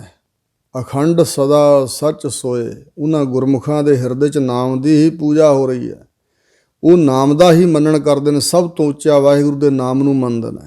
ਅਖੰਡ ਸਦਾ ਸੱਚ ਸੋਏ। ਪਰਮਾਤਮਾ ਹੀ ਇੱਕ ਰਸ ਰਹਿਣ ਵਾਲਾ। ਸਰੀਰ ਜਿਨ੍ਹਾਂ ਦੀ ਪੂਜਾ ਲੋਕ ਕਰਦੇ ਨੇ, ਉਹ ਤਾਂ ਨਾਸਵੰਤ ਨੇ, ਉਹ ਤਾਂ ਅਖੰਡ ਨਹੀਂ ਰਹਿੰਦਾ ਸਰੀਰ, ਖੰਡ ਟੁਕੜੇ ਟੁਕੜੇ ਹੋ ਜਾਂਦਾ ਅੰਤ ਨੂੰ। ਪਰਮਾਤਮਾ ਹੀ ਸਦਾ ਵਾਸਤੇ ਅਖੰਡ ਹੈ, ਇੱਕ ਰਸ ਹੈ, ਅਤੇ ਉਹੀ ਸੱਚ ਸਰੂਪ ਹੈ। ਪਹਿਲਾਂ ਤੋਂ ਵੀ, ਹੁਣ ਵੀ, ਅੱਗੇ ਨੂੰ ਵੀ ਸੱਚ ਸਰੂਪ ਹੀ ਵਾਹਿਗੁਰੂ ਜੀ ਹੋਣਗੇ। ਖੇਹੂ ਖੇਹ ਰਲਾਈਐ ਤਾਂ ਜੀਓ ਕਿਹਾ ਹੋਏ। ਹਜ਼ੂਰ ਕਹਿੰਦੇ ਨੇ ਜਿਹੜੀ ਖੇਹ ਦੀ ਬਣੀ ਹੈ, ਇਹ ਦੇਹੀ, ਇਹ ਕਾਇਆ, ਇਹ ਸਰੀਰ, ਇਹ ਖੇਹ ਦੇ ਵਿੱਚ ਹੀ ਅੰਤ ਨੂੰ ਰਲਾਇਆ ਜਾਂਦਾ। ਜਦੋਂ ਸਰੀਰ ਤਿਆਗ ਜਾਂਦੀ ਹੈ ਰੂਹ, ਤੇ ਉਸ ਵੇਲੇ ਇਹ ਜਿਹੜੀ ਦੇਹ ਹੈ ਖੇਹ ਵਿੱਚ ਹੀ ਰਲਦੀ ਹੈ। ਖਾਕੂ ਖਾਕ ਰਲਿਆ ਸਭ ਫੈਲ, ਮਿੱਟੀ ਨੇ ਮਿੱਟੀ ਹੋਣਾ ਹੈ। ਤਾਂ ਜੀਓ ਕਿਹਾ ਹੋਏ ਤਾਂ ਜੀਵ ਆਤਮਾ ਦੀ ਕਿਹੋ ਜਿਹੀ ਹਾਲਤ ਹੋਵੇਗੀ, ਕੀ ਬਣੇਗਾ ਜੀਵ ਆਤਮਾ ਦਾ। ਸੋ ਹਜ਼ੂਰ ਕਹਿੰਦੇ ਨੇ, ਜਲੀਆਂ ਸਭ ਸਿਆਣਪਾਂ ਉੱਠੀ ਚੱਲਿਆ ਰੋਏ, ਸਭ ਸੰਸਾਰ 'ਚ ਕੀਤੀਆਂ ਸਿਆਣਪਾਂ ਸੜ ਬਲ ਗਈਆਂ, ਤੇ ਉੱਠ ਕੇ ਚਲਾ ਗਿਆ ਰੋਂਦਾ ਹੋਇਆ। ਇੱਥੋਂ ਰੋਂਦਿਆਂ ਹੋਇਆਂ ਇਹ ਜੀਵ ਗਿਆ, ਕਿਉਂਕਿ ਖੱਟਿਆ ਕੁਛ ਨਹੀਂ, ਵਿਅਰਥ ਸਾਰਾ ਜੀਵਨ ਗਵਾ ਲਿਆ। ਮਾਟੀ ਸਿਉ ਮਾਟੀ ਰਲੀ ਨਾਂਗਾ ਉੱਠ ਜਾਈ, ਮਿੱਟੀ ਮਿੱਟੀ ਵਿੱਚ ਰਲ ਗਈ, ਤੇ ਜੀਵ ਆਤਮਾ ਫਿਰ ਮਾਨੋ ਕਿ ਨੰਗਾ ਹੀ ਇਸ ਸੰਸਾਰ ਤੋਂ ਗਿਆ ਸੂਖਮ ਸਰੀਰ ਦੇ ਸਹਿਤ। ਨਾਨਕ ਨਾਮ ਵਿਸਾਰਿਆ ਦਰ ਗਿਆ ਕਿਆ ਹੋਏ। ਹਜ਼ੂਰ ਕਹਿੰਦੇ ਨੇ ਸਤਿਗੁਰੂ ਨਾਨਕ ਦੇਵ ਜੀ ਕਿ ਜਿਨ੍ਹਾਂ ਨੇ ਭਾਈ ਪਰਮਾਤਮਾ ਦੇ ਨਾਮ ਨੂੰ ਵਿਸਾਰ ਕੇ ਜੀਵਨ ਬਤੀਤ ਕੀਤਾ ਹੈ, ਨਾਮ ਨੂੰ ਵਿਸਾਰਨ ਨਾਲ ਫਿਰ ਇਸ ਦੁਨੀਆ ਤੋਂ ਅਗਲੇ ਜਹਾਨ ਪਰਮਾਤਮਾ ਦੇ ਦਰ 'ਤੇ ਜਦੋਂ ਗਿਆ ਇਹ ਜੀਵ, ਤੇ ਫਿਰ ਕਿਆ ਹੋਵੇਗਾ ਇਹਦੇ ਨਾਲ, ਉੱਥੇ ਜਾ ਕੇ ਕੀ ਵਾਪਰੇਗਾ। ਭਾਵ ਚੰਗਾ ਨਹੀਂ ਹੋਵੇਗਾ, ਇਹਨੂੰ ਇਹਦੇ ਕਰਮਾਂ ਦੀ ਸਜ਼ਾ ਮਿਲੇਗੀ। ਅਕਿਰਤ ਘਣਾ ਹਰ ਵਿਸਰਿਆ ਜੋਨੀ ਪਰਮੇਤ। ਵਾਹਿਗੁਰੂ ਵਿਸਰਿਆ ਹੈ ਤਾਂ ਅਕਿਰਤ ਘਣਤਾ ਦਾ ਦੋਸ਼ ਲੱਗਾ, ਵੱਡਾ ਪਾਪ, ਤਾਂ ਹੀ ਜੂਨੀ 'ਚ ਭਰਮਾਏ ਜਾਂਦੇ, ਜੂਨੀਆਂ 'ਚ ਵਾਹਿਗੁਰੂ ਵੱਲੋਂ ਇਹ ਜੀਵ। ਸੋ ਇਸ ਪ੍ਰਕਾਰ ਕੀ ਬਣੇਗਾ ਰੱਬ ਦੇ ਦਰ 'ਤੇ ਜਾਇਆ ਜੇ ਨਾਮ ਵਿਸਾਰ ਛੱਡਿਆ ਤਾਂ। ਇੱਕ ਮਹਾਤਮਾ ਸਨ, ਉਹ ਚੜ੍ਹਾਈ ਕਰਨ ਲੱਗੇ ਅਤੇ ਸੇਵਕ ਕਹਿਣ ਲੱਗੇ ਜੀ ਕੋਈ ਉਪਦੇਸ਼ ਦਿਓ। ਕਹਿਣ ਲੱਗੇ ਆਪਣੇ ਕੋਲ ਧਨ ਬੜਾ ਅਤੇ ਸਾਡੇ ਸਾਹ ਥੋੜ੍ਹੇ ਰਹਿੰਦੇ ਆ, ਤੁਸੀਂ ਕਿਸੇ ਦੁਕਾਨ ਤੋਂ ਕੁਝ ਸਾਹ ਮੁੱਲ ਲਿਆਓ, ਉਹਨਾਂ ਸਾਹਾਂ ਨਾਲ ਤੁਹਾਨੂੰ ਫਿਰ ਘੜੀ ਉਪਦੇਸ਼ ਦੇ ਦਿਆਂਗੇ। ਕੁਝ ਤਾਂ ਵਿੱਚੋਂ ਸਮਝਦਾਰ ਉਹ ਕਹਿਣ ਲੱਗੇ ਵੀ ਮਹਾਂਪੁਰਸ਼ਾਂ ਕੋ ਰਮਜ ਮਾਰੀ, ਅਤੇ ਕੁਝ ਮੇਰੇ ਵਰਗੇ ਸੀ ਮਸਤਾਨੇ ਜਿਹੇ, ਉਹ ਕਹਿਣ ਲੱਗੇ ਨਹੀਂ ਕੋਈ ਗੱਲ ਹੋਵੇਗੀ, ਸ਼ਾਇਦ ਸਵਾਸ ਮਿਲ ਜਾਣ। ਉਹ ਧਨ ਦੀਆਂ ਥੈਲੀਆਂ ਲੈ ਕੇ ਦੁਕਾਨਾਂ ਤੋਂ ਸਵਾਸ ਮੁੱਲ ਪੁੱਛਦੇ ਫਿਰਨ, ਸਾਰੇ ਹੈਰਾਨ ਹੋਈ ਜਾਣ। ਦੁਕਾਨਦਾਰ ਕਹਿੰਦੇ ਨਹੀਂ ਜੀ ਨਹੀਂ, ਸਵਾਸ ਤਾਂ ਕਿਤੋਂ ਨਹੀਂ ਮੁੱਲ ਮਿਲਦੇ। ਫਿਰ ਵਾਪਸ ਆ ਕੇ ਕਿਹਾ ਜੀ ਸਵਾਸ ਮੁੱਲ ਨਹੀਂ ਮਿਲਦੇ। ਕਹਿੰਦੇ ਇਹੋ ਹੀ ਉਪਦੇਸ਼ ਹੈ, ਇਹ ਸਵਾਸ ਵਿਅਰਥ ਗਵਾ ਰਹੇ ਹੋ, ਇਹਨਾਂ ਨੂੰ ਵਾਹਿਗੁਰੂ ਦੇ ਨਾਮ ਸਿਮਰਨ ਭਜਨ ਵਿੱਚ ਲਾ ਕੇ ਸਫਲੇ ਕਰ ਲਓ, ਇਹੋ ਹੀ ਲਾਭ ਹੈ ਇਸ ਦੁਨੀਆ 'ਤੇ ਆਉਣ ਦਾ। ਪ੍ਰਾਣੀ ਤੂੰ ਆਇਆ ਲਾਹਾ ਲੈਣ, ਲੱਗਾ ਕਿਤ ਕੋ ਫਕੜੇ ਸਭ ਮੁੱਕਦੀ ਚੱਲੀ ਰਹਿਣ। ਨਾਮ ਵਿਸਾਰ ਕੇ ਜੋ ਜੀਵਨ ਬਤੀਤ ਕੀਤਾ ਹੈ, ਅਤੇ ਫਿਰ ਰੱਬ ਦੇ ਦਰ 'ਤੇ ਗਿਆ, ਕੀ ਵਾਪਰੇਗਾ ਇਸ ਜੀਵ ਦੇ ਨਾਲ, ਚੰਗਾ ਨਹੀਂ ਹੋਵੇਗਾ। ਭਾਵ ਸ੍ਰੀ ਰਾਗ ਮਹੱਲਾ ਪਹਿਲਾ। ਸਤਿਗੁਰੂ ਨਾਨਕ ਦੇਵ ਮਹਾਰਾਜ ਜੀ ਅਗਲਾ ਸ਼ਬਦ ਉਚਾਰਦੇ ਹਨ, ਗੁਣਵੰਤੀ ਗੁਣ ਵੀਥਰੈ। ਸਤਿਗੁਰੂ ਜੀ ਨੇ ਬਾਣੀ ਵਿੱਚ ਸੁਹਾਗਣੀ, ਦੁਹਾਗਣੀ, ਮੁੰਦ ਔਰ ਗੁਣਵੰਤੀ, ਔਗੁਣਵੰਤੀ ਐਸੇ ਸਿਰਲੇਖਾਂ 8 ਵੀ ਸ਼ਬਦ ਉਚਾਰਨ ਕੀਤੇ ਨੇ। ਅਤੇ ਇੱਥੇ ਵੀ ਸਤਿਗੁਰੂ ਮਹਾਰਾਜ ਗੁਣਵੰਤ ਜਿਹੜੇ ਜੀਵ ਨੇ, ਇਸਤਰੀ ਦੇ ਰੂਪਕ ਅਲੰਕਾਰ ਵਿੱਚ ਸਤਿਗੁਰੂ ਬਚਨ ਕਰ ਰਹੇ ਨੇ। ਗੁਣਵੰਤੀ ਗੁਣ ਵੀਥਰ ਹੈ, ਜੋ ਗੁਣਾਂ ਵਾਲੀ ਹੈ, ਗੁਣਾਂ ਦੀ ਧਾਰਨੀ ਹੈ, ਉਹ ਹਮੇਸ਼ਾ ਗੁਣਾਂ ਨੂੰ ਵੀਥਰੈ ਵਿਚਾਰਦੀ ਰਹਿੰਦੀ ਹੈ ਵੀ ਕਿਵੇਂ ਹੋਰ ਗੁਣ ਪ੍ਰਾਪਤ ਕਰੀਏ, ਕਿਵੇਂ ਇਹਨਾਂ ਗੁਣਾਂ ਨੂੰ ਧਾਰਨ ਕਰਕੇ ਰੱਖੀਏ, ਗੁਣ ਸਾਡੇ ਹੱਥੋਂ ਚਲੇ ਨਾ ਜਾਣ। ਅਤੇ ਔਗੁਣਵੰਤੀ ਝੂਰ, ਜਿਹੜੀ ਔਗੁਣਵੰਤੀ ਹੈ, ਜਿਹਨੇ ਔਗਣ ਹੀ ਔਗਣ ਧਾਰਨ ਕੀਤੇ ਹਨ, ਉਹ ਝੂਰ ਰਾਰੇ ਨੂੰ ਸਿਹਾਰੀ, ਝੂਰੇ ਭਾਵ ਝੂਰਦੀ ਹੈ, ਉਹ ਝੂਰਦੀ ਰਵੇਗੀ। ਜੇ ਲੋੜ ਹੈ ਵਰ ਕਾਮਣੀ, ਨਹਿ ਮਿਲੀਐ ਪਿਰ ਕੂਰ। ਹੇ ਜੀਵ ਰੂਪ ਕਾਮਣੀ ਇਸਤਰੀ, ਜੇ ਤੂੰ ਵੀ ਵਰ ਲਾੜਾ ਲੋੜਦੀ ਹੈ ਨਾ, ਚਾਹੁੰਦੀ ਹੈ ਕਿ ਮੈਨੂੰ ਵੀ ਵਰ ਪ੍ਰਾਪਤ ਹੋਏ। ਜਿਵੇਂ ਇੱਕ ਮੁੰਦ ਅਗਿਆਤ ਜੋਬਨ ਨੌਜਵਾਨ ਅਵਸਥਾ ਵਾਲੀ ਲੜਕੀ ਇੱਕ ਬਿਰਧ ਮਾਈ ਨੂੰ ਪੁੱਛਦੀ ਹੈ ਵੀ ਮਾਤਾ ਤੂੰ ਨਾਨਕੇ ਦਾਦਕੇ ਸਹੁਰੇ ਘਰ ਬੜਾ ਜਸ ਖਟਿਆ, ਅਤੇ ਹੁਣ ਅਕਸਰ ਮਾਪਿਆਂ ਨੇ ਮੇਰੀ ਸ਼ਾਦੀ ਕਰ ਹੀ ਦੇਣੀ ਹੈ ਮੇਰੀ ਜਵਾਨ ਅਵਸਥਾ ਵੇਖ ਕੇ, ਅਤੇ ਦੱਸ ਖਾਂ ਕਿਹੜੇ ਕਿਹੜੇ ਗੁਣ ਮੈਂ ਧਾਰਨ ਕਰਾਂ ਜਿਨ੍ਹਾਂ ਕਰਕੇ ਮੇਰਾ ਵੀ ਜਸ ਹੋਵੇ, ਮੈਂ ਵੀ ਸੁੰਦਰ ਮੁਖ ਉਜਲਾ ਮੁਖ ਲੈ ਕੇ ਬਵਾਂ ਆਪਣੇ ਸਹੁਰੇ ਘਰ 'ਚ, ਦਾਦਕੇ ਨਾਨਕੇ ਸਾਰੇ ਜਸ ਕਰਨ। ਤਾਂ ਇਸ ਪ੍ਰਕਾਰ ਹੀ ਇੱਥੇ ਸਤਿਗੁਰੂ ਸਮਝਾ ਰਹੇ ਨੇ ਵੀ ਹੇ ਜੀਵ ਰੂਪ ਕਾਮਣੀ ਇਸਤਰੀ, ਜੇ ਤੂੰ ਵਰ ਲਾੜਾ ਵਾਹਿਗੁਰੂ ਪਰਮੇਸ਼ਰ ਅਕਾਲ ਪੁਰਖ ਨੂੰ ਮਿਲਣਾ ਚਾਹੁੰਦੀ, ਲੋੜਦੀ ਹੈ, ਤਾਂ ਨਹਿ ਮਿਲੀਐ ਪਿਰ ਕੂਰ। ਉਹ ਜਿਹੜਾ ਪਤੀ ਹੈ ਨਾ ਵਾਹਿਗੁਰੂ, ਉਹ ਕੂੜ ਝੂਠ ਦੇ ਨਾਲ ਜੁੜਿਆ ਨਹੀਂ ਮਿਲਦਾ।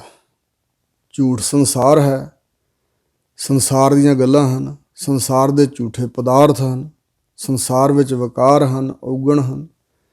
ਇਹ ਜਿਹੜਾ ਕੂੜ ਝੂਠ ਤੋਂ ਧਾਰਨ ਕੀਤਾ ਹੈ, ਇਹਦੇ ਧਾਰਨ ਕੀਤਿਆਂ ਉਹ ਪਿਰ ਵਰ ਲਾੜਾ ਪਤੀ ਪਰਮਾਤਮਾ ਨਹੀਂ ਮਿਲਦਾ। ਨਾ ਬੇੜੀ ਨਾ ਤੁਲਹੜਾ ਨਾ ਪਾਈਐ ਪਿਰ ਦੂਰ। ਪਰਮਾਤਮਾ ਤੱਕ ਪਹੁੰਚਣ ਲਈ ਨਾ ਤੇਰੇ ਕੋਲ ਬੇੜੀ ਨਾ ਤੁਲਹੜਾ, ਨਾ ਆਸਾ ਰੂਪੀ ਨਦੀ ਤਰਨ ਵਾਸਤੇ ਬੇੜੀ ਹੈ, ਨਾ ਰਾਗ ਦੁਆਖ ਨਾਲਿਆਂ ਨੂੰ ਤਰਨ ਵਾਸਤੇ ਤੁਲਹੜਾ ਹੈ, ਨਾ ਪਾਈਐ ਪਿਰ ਦੂਰ। ਇੰਜ ਨਹੀਂ ਪ੍ਰਾਪਤ ਹੁੰਦਾ, ਉਹ ਦੂਰ ਹੈ ਪਰਮਾਤਮਾ ਜੀਵ ਦੀ ਪਹੁੰਚ ਤੋਂ, ਇੰਦਰੀਆਂ ਦੀ ਪਹੁੰਚ ਤੋਂ। ਆਪਣੇ ਕਰਮਾਂ ਦੀ ਟੇਕ ਰੱਖ ਕੇ ਜਿਹੜੇ ਜੋ ਕੁਛ ਕਰਨਾ ਹਉਮੈ ਧਾਰ ਕੇ, ਇਸ ਤੋਂ ਪਰਮਾਤਮਾ ਬਹੁਤ ਦੂਰ ਹੈ। ਮੇਰੇ ਠਾਕੁਰ ਪੂਰੈ ਤਖਤ ਅਡੋਲ। ਮੇਰਾ ਜੋ ਠਾਕੁਰ ਵਾਹਿਗੁਰੂ ਪਰਮਾਤਮਾ ਹੈ, ਉਸ ਮੇਰੇ ਪੂਰੇ ਠਾਕੁਰ ਦਾ ਜਿਹੜਾ ਤਖਤ ਹੈ ਉਹ ਵੀ ਅਡੋਲ ਤਖਤ ਹੈ, ਮਹਾਨ ਤਖਤ ਹੈ। ਉਹ ਤਖਤ ਡੋਲਣ ਵਾਲਾ ਨਹੀਂ। ਦੁਨਿਆਵੀ ਬਾਦਸ਼ਾਹਾਂ ਦੇ ਤਖਤ ਡੋਲ ਜਾਂਦੇ, ਉਹਨਾਂ ਨੂੰ ਖਤਰਾ ਬਣਿਆ ਰਹਿੰਦਾ, ਪਤਾ ਨਹੀਂ ਕਿਹੜੇ ਵੇਲੇ ਮੇਰਾ ਤਖਤ ਡੋਲ ਜਾਏ, ਭਾਵ ਮੈਂ ਤਖਤ ਤੋਂ ਲੈ ਜਾਵਾਂ। ਮੇਰੇ ਪੂਰਨ ਠਾਕੁਰ ਪਰਮਾਤਮਾ ਅਕਾਲ ਪੁਰਖ ਦਾ ਅਡੋਲ ਤਖਤ ਹੈ, ਉਸ ਤਖਤ 'ਤੇ ਬੈਠਾ ਹੈ। ਗੁਰਮੁਖ ਪੂਰਾ ਜੇ ਕਰੇ ਪਾਈਐ ਸਾਚ ਅਤੋਲ। ਇੱਥੇ ਗੁਰਮੁਖ ਦਾ ਅਰਥ ਗੁਰੂ ਹੈ। ਜੇ ਪੂਰਾ ਸਤਿਗੁਰੂ ਬਖਸ਼ਿਸ਼ ਕਰ ਦੇਵੇ ਤੇ ਕੋਈ ਪੂਰੇ ਸਤਿਗੁਰੂ ਦੇ ਅਨੁਸਾਰੀ ਹੋ ਕੇ ਚੱਲੇ, ਸਤਿਗੁਰਾਂ ਨੂੰ ਮੁੱਖ ਰੱਖ ਕੇ, ਤੇ ਜੇ ਕੋਈ ਉਸ ਰਸਤੇ 'ਤੇ ਚੱਲੇ ਤਾਂ ਪਾਈਐ ਸਾਚ ਅਤੋਲ। ਜੋ ਸੱਚ ਸਰੂਪ ਹੈ ਵਾਹਿਗੁਰੂ, ਜਿਸ ਨੂੰ ਤੋਲਿਆ ਨਾਪਿਆ ਨਹੀਂ ਜਾ ਸਕਦਾ, ਉਸ ਸੱਚ ਸਰੂਪ ਅਤੋਲ ਵਾਹਿਗੁਰੂ ਦੀ ਪ੍ਰਾਪਤੀ ਕਰ ਲਈਦੀ ਹੈ। ਰਹਾਉ ਪ੍ਰਭ ਹਰ ਮੰਦਰ ਸੋਹਣਾ ਤਿਸ ਮਹਿ ਮਾਣਕ ਲਾਲ। ਪ੍ਰਭੂ ਅਕਾਲ ਪੁਰਖ ਹਰੀ ਮੰਦਰ ਹੈ, ਪਰਮਾਤਮਾ ਹਰੀ ਸੋਹਣਾ ਮੰਦਰ ਹੈ, ਬਹੁਤ ਸੁੰਦਰ। ਤਿਸ ਮਹਿ ਮਾਣਕ ਲਾਲ, ਤਿਸ ਪਰਮਾਤਮਾ ਰੂਪੀ ਮੰਦਰ ਦੇ ਵਿੱਚ ਮਾਣਕ ਤੇ ਲਾਲ ਜੜੇ ਹੋਏ ਹਨ। ਮੋਤੀ ਹੀਰਾ ਨਿਰਮਲਾ ਕੰਚਨ ਕੋਟ ਰਿਸਾਲ। ਉੱਥੇ ਮੋਤੀ ਹੀਰੇ ਜੜੇ ਹੋਏ ਨੇ, ਮੈਲ ਤੋਂ ਰਹਿਤ ਹੈ ਉਹ ਮੰਦਰ ਵਾਹਿਗੁਰੂ। ਔਰ ਕੰਚਨ ਸੋਨੇ ਦਾ ਕੋਟ ਕਿਲਾ ਵਲਿਆ ਹੋਇਆ, ਸੋਨੇ ਦੀ ਫਸੀਲ ਹੈ ਦੁਆਲੇ। ਰਿਸਾਲ ਬਹੁਤ ਰਸ ਵਾਲਾ ਹੈ ਉਹ ਵਾਹਿਗੁਰੂ। ਇਸ ਪ੍ਰਕਾਰ ਪਰਮਾਤਮਾ ਅਕਾਲ ਪੁਰਖ ਹਰੀ ਉਹ ਮੰਦਰ ਹੈ ਸੋਹਣਾ, ਅਤੇ ਉਸ ਮੰਦਰ ਵਿੱਚ ਮਾਣਕ ਲਾਲ ਮੋਤੀ ਹੀਰੇ ਹਨ। ਉਹ ਬੜਾ ਨਿਰਮਲ ਉਜਲ ਅਤੇ ਪਵਿੱਤਰ ਹੈ, ਅਤੇ ਕੰਚਨ ਸੋਨਾ ਲੱਗਾ ਹੋਇਆ, ਬੜਾ ਉੱਚਾ ਕੋਟ ਹੈ ਦੁਆਲੇ। ਰਿਸਾਲ ਰਸ ਦਾ ਘਰ ਹੈ ਵਾਹਿਗੁਰੂ ਪਰਮਾਤਮਾ। ਉਹਦੇ ਵਿੱਚ ਸਾਰੇ ਸ਼ੁਭ ਗੁਣ ਹਨ, ਮਾਣਕ ਮੋਤੀ ਹੀਰੇ ਆਦਿਕ ਲਾਲ। ਬਿਨ ਪੌੜੀ ਗੜ ਕਿਉਂ ਚੜੋ ਗੁਰ ਹਰ ਧਿਆਨ ਨਿਹਾਲ। ਬਿਨਾਂ ਪੌੜੀ ਤੋਂ ਉਸ ਗੜ ਦੇ ਉੱਪਰ, ਗੜ ਨਾਮ ਕਿਲੇ ਦਾ, ਕਿਸ ਤਰ੍ਹਾਂ ਮੈਂ ਚੜ੍ਹ ਸਕਦੀ ਹਾਂ, ਕਿਸ ਤਰ੍ਹਾਂ ਚੜ੍ਹਿਆ ਜਾ ਸਕਦਾ, ਪੌੜੀ ਚਾਹੀਦੀ ਹੈ ਨਾ। ਗੁਰ ਹਰ ਧਿਆਨ ਨਿਹਾਲ। ਗੁਰੂ ਮਹਾਰਾਜ ਜੀ ਹਰੀ ਦਾ ਧਿਆਨ ਬਖਸ਼ਣ ਵਾਲੇ ਹਨ, ਅਤੇ ਹਰੀ ਦਾ ਧਿਆਨ ਬਖਸ਼ਦੇ ਨੇ ਅਤੇ ਨਿਹਾਲ ਕਰ ਦਿੰਦੇ ਨੇ। ਸਤਿਗੁਰੂ ਅਤੇ ਹਰੀ ਦਾ ਧਿਆਨ ਧਰਨ ਦੇ ਨਾਲ ਨਿਹਾਲ ਹੋ ਜਾਈਦਾ। ਨਿਹਾਲ ਨਾਮ ਵੇਖਣ ਦਾ। ਗੁਰੂ ਹਰੀ ਦਾ ਧਿਆਨ ਬਖਸ਼ ਕੇ ਅਤੇ ਫਿਰ ਸਾਨੂੰ ਨਿਹਾਲ ਦਰਸ਼ਨ ਕਰਵਾ ਦਿੰਦਾ ਵਾਹਿਗੁਰੂ ਜੀ ਦਾ। ਗੁਰੂ ਦੁਆਰਾ ਹਰੀ ਦਾ ਧਿਆਨ ਪ੍ਰਾਪਤ ਹੁੰਦਾ ਅਤੇ ਫਿਰ ਦਰਸ਼ਨ ਹੁੰਦਾ ਵਾਹਿਗੁਰੂ ਜੀ ਦਾ। ਗੁਰ ਪੌੜੀ ਬੇੜੀ ਗੁਰੂ, ਗੁਰ ਤੁਲਹਾ ਹਰ ਨਾਉ। ਸਤਿਗੁਰੂ ਮਹਾਰਾਜ ਜੀ ਉਸ ਅਕਾਲ ਪੁਰਖ ਰੂਪੀ ਗੜ੍ਹ ਮੰਦਰ ਦੇ ਉੱਪਰ ਜਾਣ ਵਾਸਤੇ ਪੌੜੀ ਰੂਪ ਹਨ, ਅਤੇ ਬੇੜੀ ਗੁਰੂ ਆਸਾ ਰੂਪੀ ਨਦੀ ਤੋਂ ਤਰਨ ਵਾਸਤੇ ਗੁਰੂ ਸਾਹਿਬ ਵੀ ਬੇੜੀ ਰੂਪ ਹਨ। ਗੁਰ ਤੁਲਹਾ ਹਰ ਨਾਉ, ਅਤੇ ਗੁਰੂ ਜੋ ਹਰੀ ਦਾ ਨਾਮ ਬਖਸ਼ਦੇ ਹਨ, ਇਹ ਤੁਲਹਾ ਹੈ। ਗੁਰੂ ਆਪ ਤੁਲਹਾ ਹੈ ਰਾਗ ਦਵੈਸ਼ ਨਾਲਿਆਂ ਤੋਂ ਤਾਰਨ ਲਈ, ਪਾਰ ਕਰਨ ਲਈ, ਕਿਉਂਕਿ ਗੁਰੂ ਹਰੀ ਦਾ ਨਾਮ ਦੇ ਕੇ ਪਾਰ ਕਰ ਦਿੰਦੇ ਹਨ। ਗੁਰ ਸਰ ਸਾਗਰ ਬੋਹਿਥੋ ਗੁਰ ਤੀਰਥ ਦਰਿਆਓ। ਗੁਰੂ ਹੀ ਸਰ ਸਰੋਵਰ ਹੈ, ਗੁਰੂ ਹੀ ਸਾਗਰ ਹੈ। ਜਿਵੇਂ ਬਚਨ ਹੈ, ਗੁਰ ਸਾਗਰ ਰਤਨੀ ਭਰਪੂਰੇ, ਅੰਮ੍ਰਿਤ ਸੰਤ ਚੁਗਹਿ ਨਹੀਂ ਦੂਰੇ, ਹਰ ਰਸ ਚੋਗ ਚੁਗਹਿ ਪ੍ਰਭ ਭਾਵੈ। ਸੋ ਸਾਗਰ ਮੈਂ ਹੰਸ ਪ੍ਰਾਣ ਪਤ ਪਾਵੈ, ਐਸੇ ਬਚਨ ਆਉਂਦੇ ਹਨ। ਗੁਰੂ ਹੀ ਸਰੋਵਰ ਹੈ, ਗੁਰੂ ਹੀ ਸਾਗਰ ਹੈ, ਸ਼ੁਭ ਗੁਣਾ ਰੂਪੀ ਰਤਨਾਂ ਨਾਲ ਭਰਿਆ ਹੋਇਆ, ਤੇ ਗੁਰੂ ਹੀ ਬੋਹੇ ਥੋ ਜਹਾਜ਼ ਰੂਪ ਹੈ ਸੰਸਾਰ ਸਾਗਰ ਤੋਂ ਤਾਰਨ ਲਈ। ਗੁਰ ਤੀਰਥ ਦਰਿਆਓ, ਗੁਰ ਦਰਿਆਓ ਸਦਾ ਜਲ ਨਿਰਮਲ, ਮਿਲਿਆ ਦੁਰਮਤ ਮੈਲ ਹਰੈ, ਸਤਿਗੁਰ ਪਾਇਆ ਪੂਰਾ ਨਾਵਣ, ਪਸ਼ੂ ਪਰੇ ਤੋਂ ਦੇਵ ਕਰੈ। ਸਤਿਗੁਰੂ ਹੀ ਤੀਰਥ ਰੂਪ ਹਨ, ਸਤਿਗੁਰੂ ਹੀ ਦਰਿਆ ਰੂਪ ਹਨ। ਜੇ ਤਿਸ ਭਾਵੈ ਊਜਲੀ, ਸਤ ਸਰ ਨਾਵਣ ਜਾਓ। ਹਜੂਰ ਕਹਿੰਦੇ ਨੇ ਜੇ ਤਿਸ ਪਰਮਾਤਮਾ ਨੂੰ ਭਾ ਜਾਵੇ ਤਾਂ ਜੀਵ ਰੂਪ ਇਸਤਰੀ ਨੂੰ ਉਜਲੀ ਬਣਾ ਦਿੰਦਾ, ਉਜਲੀ ਪਵਿੱਤਰ। ਸਤ ਸਰ ਨਹਾਵਣ ਜਾਓ। ਸਤ ਜੋ ਸੱਚ ਹੈ ਪਰਮਾਤਮਾ, ਸੱਚ ਦਾ ਜਿਹੜਾ ਸਰੋਵਰ ਹੈ ਉੱਥੇ ਨਹਾਉਣ ਵਾਸਤੇ ਫਿਰ ਜਾਂਦੇ ਹਨ ਜੀ। ਜੇ ਤਿਸ ਪਰਮਾਤਮਾ ਨੂੰ ਭਾਵੇ ਤਾਂ ਮਤ ਬੁੱਧ ਉਜਲੀ ਕਰ ਦਿੰਦਾ ਹੈ, ਜੀਵ ਰੂਪ ਇਸਤਰੀ ਨੂੰ ਉਜਲੀ ਪਵਿੱਤਰ ਕਰ ਦਿੰਦਾ, ਤੇ ਸਤ ਦੇ ਸਰ ਸਰੋਵਰ ਤੇ ਨਹਾਉਣ ਵਾਸਤੇ ਇਹ ਜੀਵ ਚਲਾ ਜਾਂਦਾ। ਪੂਰੋ ਪੂਰੋ ਆਖੀਐ ਪੂਰੈ ਤਖਤ ਨਿਵਾਸ। ਪਰਮਾਤਮਾ ਨੂੰ ਪੂਰਾ ਹੀ ਪੂਰਾ ਕਿਹਾ ਜਾਂਦਾ ਹੈ, ਤੇ ਉਸ ਪੂਰਨ ਪਰਮਾਤਮਾ ਦਾ ਆਪਣੇ ਸਰੂਪ ਰੂਪੀ ਤਖਤ ਤੇ ਨਿਵਾਸ ਹੈ। ਪੂਰਾ ਥਾਨ ਸੁਹਾਵਣਾ, ਪੂਰਾ ਆਸ ਨਿਰਾਸ। ਪੂਰਨ ਥਾਮ ਤੇ ਆਪਣੇ ਅਸਥਾਨ ਤੇ ਪ੍ਰਮਾਤਮਾ ਜੀ ਸੁਹਾਵਣਾ ਸ਼ੋਭਨੀਕ ਹੋ ਰਹੇ ਨੇ। ਪੂਰਾ ਆਸ ਨਿਰਾਸ, ਤੇ ਜਿਹੜੇ ਨਿਰਾਸ ਹੋ ਚੁੱਕੇ ਹੋਣ, ਗਮਰੁੱਠ ਹੋ ਚੁੱਕੇ ਹੋਣ, ਉਹਨਾਂ ਦੀਆਂ ਆਸਾਂ ਪੂਰੀਆਂ ਕਰਨ ਵਾਲੇ ਹਨ ਵਾਹਿਗੁਰੂ ਜੀ। ਨਾਨਕ ਪੂਰਾ ਜੇ ਮਿਲੈ ਕਿਉ ਘਾਟੈ ਗੁਣ ਤਾਸ। ਸਤਿਗੁਰੂ ਕਹਿੰਦੇ ਜੇ ਪੂਰਾ ਪਰਮਾਤਮਾ ਮਿਲ ਪੈਂਦਾ ਹੈ, ਪੂਰਾ ਸਤਿਗੁਰੂ ਮਿਲ ਪੈਂਦਾ ਹੈ, ਤਾਂ ਫਿਰ ਉਸ ਜੀਵ ਦੇ ਜਿਹੜੇ ਗੁਣ ਹਨ ਕਿਉਂ ਘਟਣਗੇ। ਗੁਣ ਤਾਸ। ਸੋ ਇਸ ਪ੍ਰਕਾਰ ਗੁਣਾਂ ਦਾ ਖਜ਼ਾਨਾ ਜਿਹੜਾ ਉਹਦੇ 'ਚ ਘਾਟਾ ਕਿਵੇਂ ਆਏਗਾ, ਕਿਉਂ ਘਾਟਾ ਹੈ ਗੁਣ ਤਾਸ। ਉਸ ਜੀਵ ਦੇ ਗੁਣ ਫਿਰ ਘਟਣਗੇ ਕਿਉਂ, ਜਿਹਨੂੰ ਪੂਰਾ ਪਰਮਾਤਮਾ ਮਿਲ ਪੈਂਦਾ ਹੈ, ਫਿਰ ਤਾਂ ਗੁਣਾਂ ਵਿੱਚ ਵਾਧਾ ਹੀ ਵਾਧਾ ਹੋਵੇਗਾ। ਸ੍ਰੀ ਰਾਗ ਮਹੱਲਾ ਪਹਿਲਾ। ਪਹਿਲੇ ਪਾਤਸ਼ਾਹ ਸਤਿਗੁਰੂ ਜੀ ਅਗਲਾ ਸ਼ਬਦ ਉਚਾਰਨ ਕਰਦੇ ਹਨ। ਆਵੋ ਭੈਣੇ ਗਲ ਮਿਲ ਹੈ ਅੰਕ ਸਹੇਲੜੀਆਂ, ਹੇ ਜਗਿਆਸੂ ਰੂਪ, ਹੇ ਸਤ ਸੰਗਣਾ ਰੂਪ ਸਹੇਲਿਓ। ਔਰ ਭੈਣੋ ਆਵੋ ਅਸੀਂ ਗਲ ਲੱਗ ਕੇ ਮਿਲੀਏ, ਅੰਕ ਗਲਵਕੜੀ ਪਾ ਕੇ ਮਿਲੀਏ, ਜਫੀ ਪਾ ਕੇ ਮਿਲੀਏ, ਔਰ ਮਿਲ ਕੇ ਕਰਹਿ ਕਹਾਣੀਆਂ ਸਮਰੱਥ ਕੰਤ ਕੀਆਂ। ਤੇ ਮਿਲ ਕੇ ਕੀ ਕਰਨਾ, ਆਪਸ ਵਿੱਚ ਇਕੱਠੀਆਂ ਹੋ ਕੇ। ਜੋ ਸਮਰੱਥ ਹੈ ਵਾਹਿਗੁਰੂ ਅਕਾਲ ਪੁਰਖ, ਕੰਤ ਪਤੀ ਹੈ, ਸਾਰੀ ਸ੍ਰਿਸ਼ਟੀ ਦਾ ਮਾਲਕ, ਉਸ ਦੀਆਂ ਜਿਹੜੀਆਂ ਕਹਾਣੀਆਂ ਹਨ ਉਹ ਕਰੀਏ, ਭਾਵ ਵਾਹਿਗੁਰੂ ਦੀਆਂ ਵਡਿਆਈਆਂ ਕਰੀਏ, ਬੋਲੀਏ ਤੇ ਸੁਣੀਏ। ਇਹ ਸਤ ਸੰਗਣਾ ਦਾ ਕੰਮ ਹੋਣਾ ਚਾਹੀਦਾ।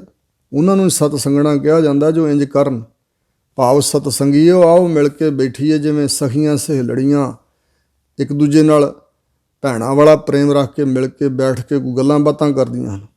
ਅਸੀਂ ਸਮਰੱਥ ਕੰਤ ਪਰਮਾਤਮਾ ਦੀਆਂ ਕਹਾਣੀਆਂ ਵਡਿਆਈਆਂ ਬਿਆਨ ਕਰੀਏ। ਸਾਚੇ ਸਾਹਿਬ ਸਭ ਗੁਣ ਔਗੁਣ ਸਭ ਅਸਾਂ। ਹੇ ਸੱਚੇ ਸਾਹਿਬ ਜੀ, ਅਕਾਲ ਪੁਰਖ ਜੀ, ਸਾਰੇ ਗੁਣ ਤੁਹਾਡੇ ਵਿੱਚ ਨੇ, ਤੇ ਤੁਸੀਂ ਹੀ ਜਿਸ ਨੂੰ ਬਖਸ਼ਦੇ ਹੋ ਉਹਨੂੰ ਗੁਣ ਪ੍ਰਾਪਤ ਹੁੰਦੇ ਨੇ। ਤੁਹਾਨੂੰ ਛੱਡ ਕੇ ਮਹਾਰਾਜ ਔਗੁਣ ਸਭ ਅਸਾਂ। ਸਾਡੇ ਵਿੱਚ ਸਾਰੇ ਔਗੁਣ ਆ ਜਾਂਦੇ ਜਦੋਂ ਤੇਰੇ ਵੱਲੋਂ ਅਸੀਂ ਮੂੰਹ ਮੋੜ ਲੈਂਦੇ ਹਾਂ। ਤੇਰੇ ਤੋਂ ਬਗੈਰ ਵਾਹਿਗੁਰੂ ਜੀ ਸਾਡੇ ਵਿੱਚ ਸਭ ਔਗੁਣ ਹੀ ਔਗੁਣ ਹਨ।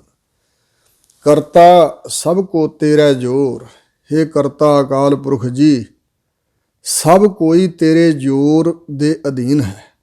ਸਭ ਥਾਵਾਂ ਤੇ ਤੇਰਾ ਜ਼ੋਰ ਬਲ ਵਰਤ ਰਿਹਾ ਹੈ। ਤੇਰੇ ਜ਼ੋਰ ਤਾਕਤ ਬਲ ਦੇ ਨਾਲ ਹੀ ਸਭ ਕੁਝ ਹੋ ਰਿਹਾ। ਏਕ ਸ਼ਬਦ ਵਿਚਾਰੀ ਹੈ ਜਾਂ ਤੂੰ ਤਾਂ ਕਿਆ ਹੋਰ। ਇੱਕ ਤੇਰੇ ਨਾਮ ਨੂੰ ਹੀ ਵਿਚਾਰਨਾ ਚਾਹੀਦਾ। ਏਕ ਸ਼ਬਦ ਬ੍ਰਹਮ ਨੂੰ ਜੇ ਵਿਚਾਰੀਏ ਤਾਂ ਫਿਰ ਪਤਾ ਲੱਗਦਾ ਜਾਂ ਤੂੰ ਤਾਂ ਕਿਆ ਹੋਰ। ਜੇ ਤੂੰ ਸਾਡਾ ਮਿੱਤਰ ਬਣ ਗਿਆ, ਸਾਡੇ ਪੱਖ ਤੇ ਖਲੋ ਗਿਆ, ਤਾਂ ਹੋਰ ਕੋਈ ਕਿਆ ਹੈ ਫਿਰ। ਭਾਵ ਜੇ ਤੂੰ ਸਾਡੇ ਸਿਰ ਤੇ ਰਖਵਾਲਾ ਬਣ ਕੇ ਜੇ ਸਾਡੇ ਪੱਖ 'ਚ ਖੜ ਜਾਏ ਤਾਂ ਹੋਰ ਕੋਈ ਕਿਆ ਸਾਡਾ ਵਿਗਾੜ ਸਕਦਾ। ਰਹਾਓ ਜਾਏ ਪੁੱਛੋ ਸੁਹਾਗਣੀ, ਤੁਸੀਂ ਰਾਵਿਆ ਕਿ ਨਹੀਂ ਗੁਣੀ। ਜਾ ਕੇ ਸੁਹਾਗਵੰਤੀਆਂ ਦੀ ਨਿਆਈ ਜਿਹੜੇ ਸੰਤ ਨੇ ਬ੍ਰਹਮ ਗਿਆਨੀ ਵਾਹਿਗੁਰੂ ਦੀ ਪ੍ਰਾਪਤੀ ਵਾਲੇ ਜੀਵੜੇ ਗੁਰਮੁਖ ਜਨ, ਉਹਨਾਂ ਸੁਹਾਗਵੰਤੀਆਂ ਦੀ ਨਿਆਈ ਸੁਹਾਗਣੀਆਂ ਦੀ ਨਿਆਈ ਜਿਹੜੇ ਸੰਤ ਨੇ ਉਹਨਾਂ ਨੂੰ ਜਾ ਕੇ ਪੁੱਛੋ ਕਿ ਤੁਸੀਂ ਕਿੰਨਾ ਗੁਣਾ ਕਰਕੇ ਵਾਹਿਗੁਰੂ ਦੇ ਆਨੰਦ ਨੂੰ ਮਾਣਿਆ ਹੈ। ਰਾਵਿਆ ਹੁੰਦਾ ਭੋਗਣਾ, ਮਤਲਬ ਵਾਹਿਗੁਰੂ ਦੇ ਆਨੰਦ ਨੂੰ ਪ੍ਰਾਪਤੀ ਨੂੰ ਤੁਸੀਂ ਕਿਵੇਂ ਮਾਣਿਆ। ਸਹਿਜ ਸੰਤੋਖ ਸਿਗਾਰੀਆ ਮਿੱਠਾ ਬੋਲਣੀ ਉਹ ਦੱਸਣਗੀਆਂ ਤੇ ਕਿਵੇਂ, ਜਾਂ ਉਹਨਾਂ ਦੇ ਕੋਲ ਬੈਠ ਕੇ ਉਹਨਾਂ ਦੀ ਸੰਗਤ ਕਰਕੇ ਪਤਾ ਲੱਗੇਗਾ ਵੀ ਕਿਵੇਂ ਉਹਨਾਂ ਨੇ ਵਾਹਿਗੁਰੂ ਨੂੰ ਪ੍ਰਾਪਤ ਕੀਤਾ ਤੇ ਕਿਵੇਂ ਉਹਦੀ ਅਭੇਦਤਾ ਦੇ ਆਨੰਦ ਨੂੰ ਉਹ ਮਾਣ ਰਹੇ ਨੇ। ਸਹਿਜ ਗਿਆਨ, ਸਹਿਜ ਅਵਸਥਾ, ਜੋ ਕੁਛ ਪ੍ਰਮਾਤਮਾ ਵੱਲੋਂ ਹੁੰਦਾ ਹੋਣ ਦਿਓ। ਸਹਿਜੇ ਹੋਤਾ ਜਾਏ ਸੋ ਹੋਏ। ਸੋ ਇਸ ਪ੍ਰਕਾਰ ਉਹ ਸਹਿਜ ਹੈ, ਮਾਨਸਿਕ ਅਡੋਲਤਾ ਵਾਲੀ ਅਵਸਥਾ। ਕੁਛ ਵਾਪਰਨ ਦੇ ਨਾਲ ਖੇੜਾ ਆ ਕੇ, ਉਤਸ਼ਾਹ ਆ ਕੇ ਭੰਗੜੇ ਨਾ ਪੈਣ ਲੱਗ ਪੈਣ। ਕੁਛ ਐਸਾ ਵਾਪਰਨ ਦੇ ਨਾਲ ਦੁੱਖ ਨਾ ਮਿਲੇ, ਦੁੱਖ ਮਹਿਸੂਸ ਨਾ ਹੋਵੇ। ਕੁਝ ਪ੍ਰਾਪਤ ਹੋਣ ਨਾਲ ਖੁਸ਼ੀ ਨਹੀਂ, ਕੁਛ ਚਲੇ ਜਾਣ ਨਾਲ ਗਮੀ ਨਹੀਂ।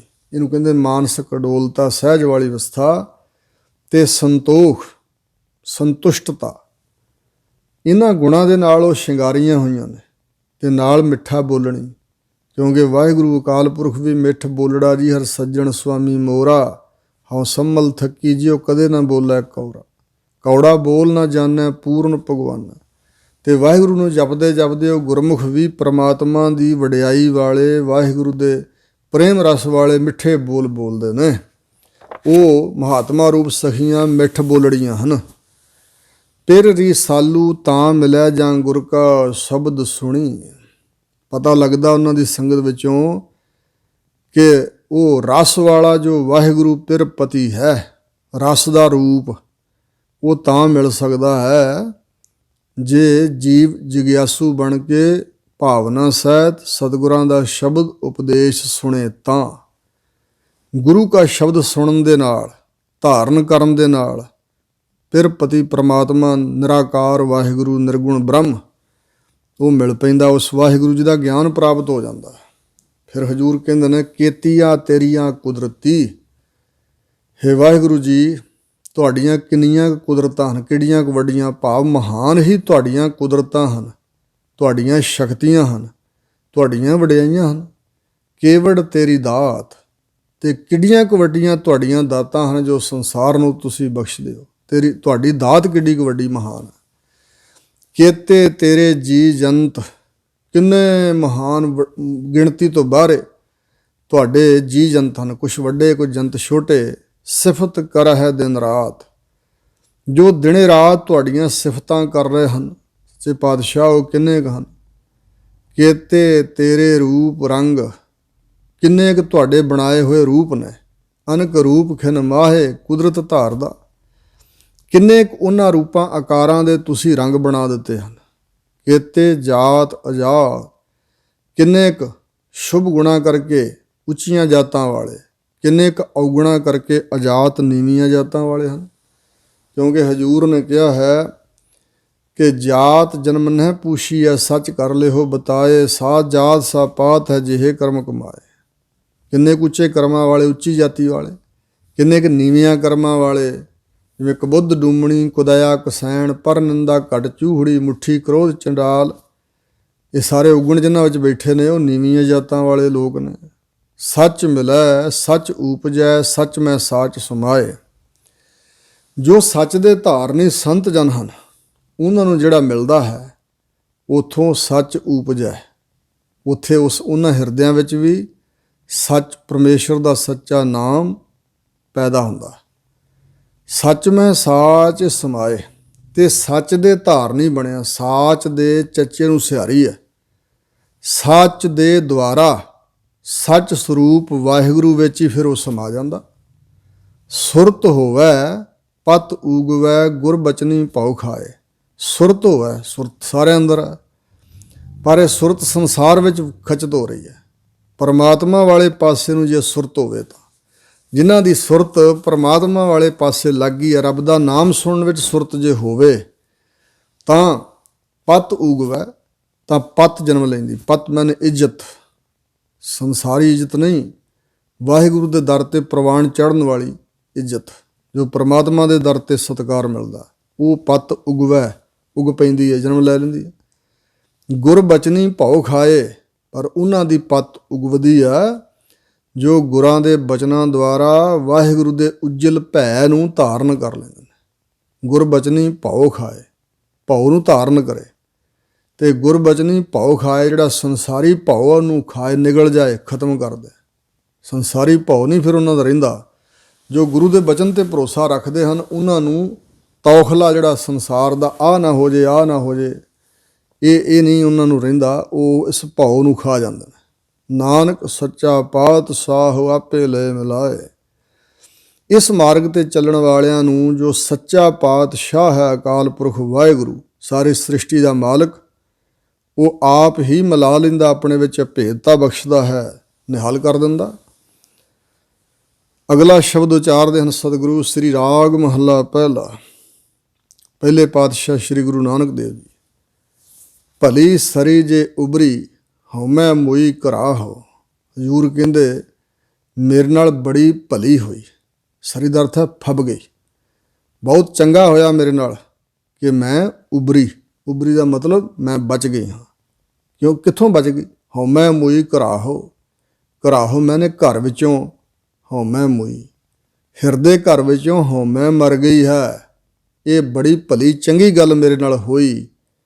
ਹਉਮੈ ਮਰ ਗਈ ਹੈ ਅਤੇ ਮੈਂ ਬਚ ਗਈ ਹਾਂ। ਦੂਤ ਲੱਗੇ ਫਿਰ ਚਾਕਰੀ, ਸਤਿਗੁਰ ਕਾ ਵੇ ਸਾਹੋ। ਮੈਨੂੰ ਸਤਿਗੁਰੂ ਵੱਲੋਂ ਧਰਵਾਸ ਮਿਲ ਗਈ ਹੈ।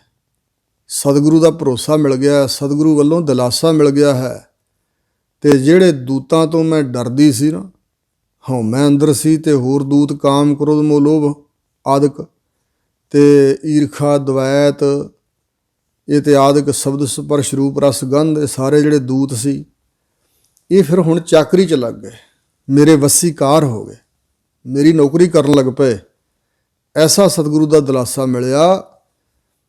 ਜਿਵੇਂ ਬਚਨ ਹਨ ਕਿ ਸਭ ਇੰਦਰੀਆ ਵਸ ਕਰ ਦਿੱਤੀ ਉਹ ਸਤਵੰਤਾ ਸਾੜਾ, ਜਿਤ ਲਾਈਨ ਤਤੈ ਲੱਗਦੀਆਂ ਨੇ ਖਿੰਜੋ ਤਾੜਾ। ਹਉ ਗੁਸਾਈ ਦਾ ਪਹਿਲਵਾਨੜਾ, ਮੈਂ ਗੁਰਮਿਲ ਉੱਚ ਦਿਮਾਲੜਾ। ਔਰ ਨਿਹਤੇ ਪੰਜ ਜਵਾਨ ਮੈਂ ਗੁਰ ਥਾਪੀ ਦਿੱਤੀ ਕੰਡ ਜੀਓ।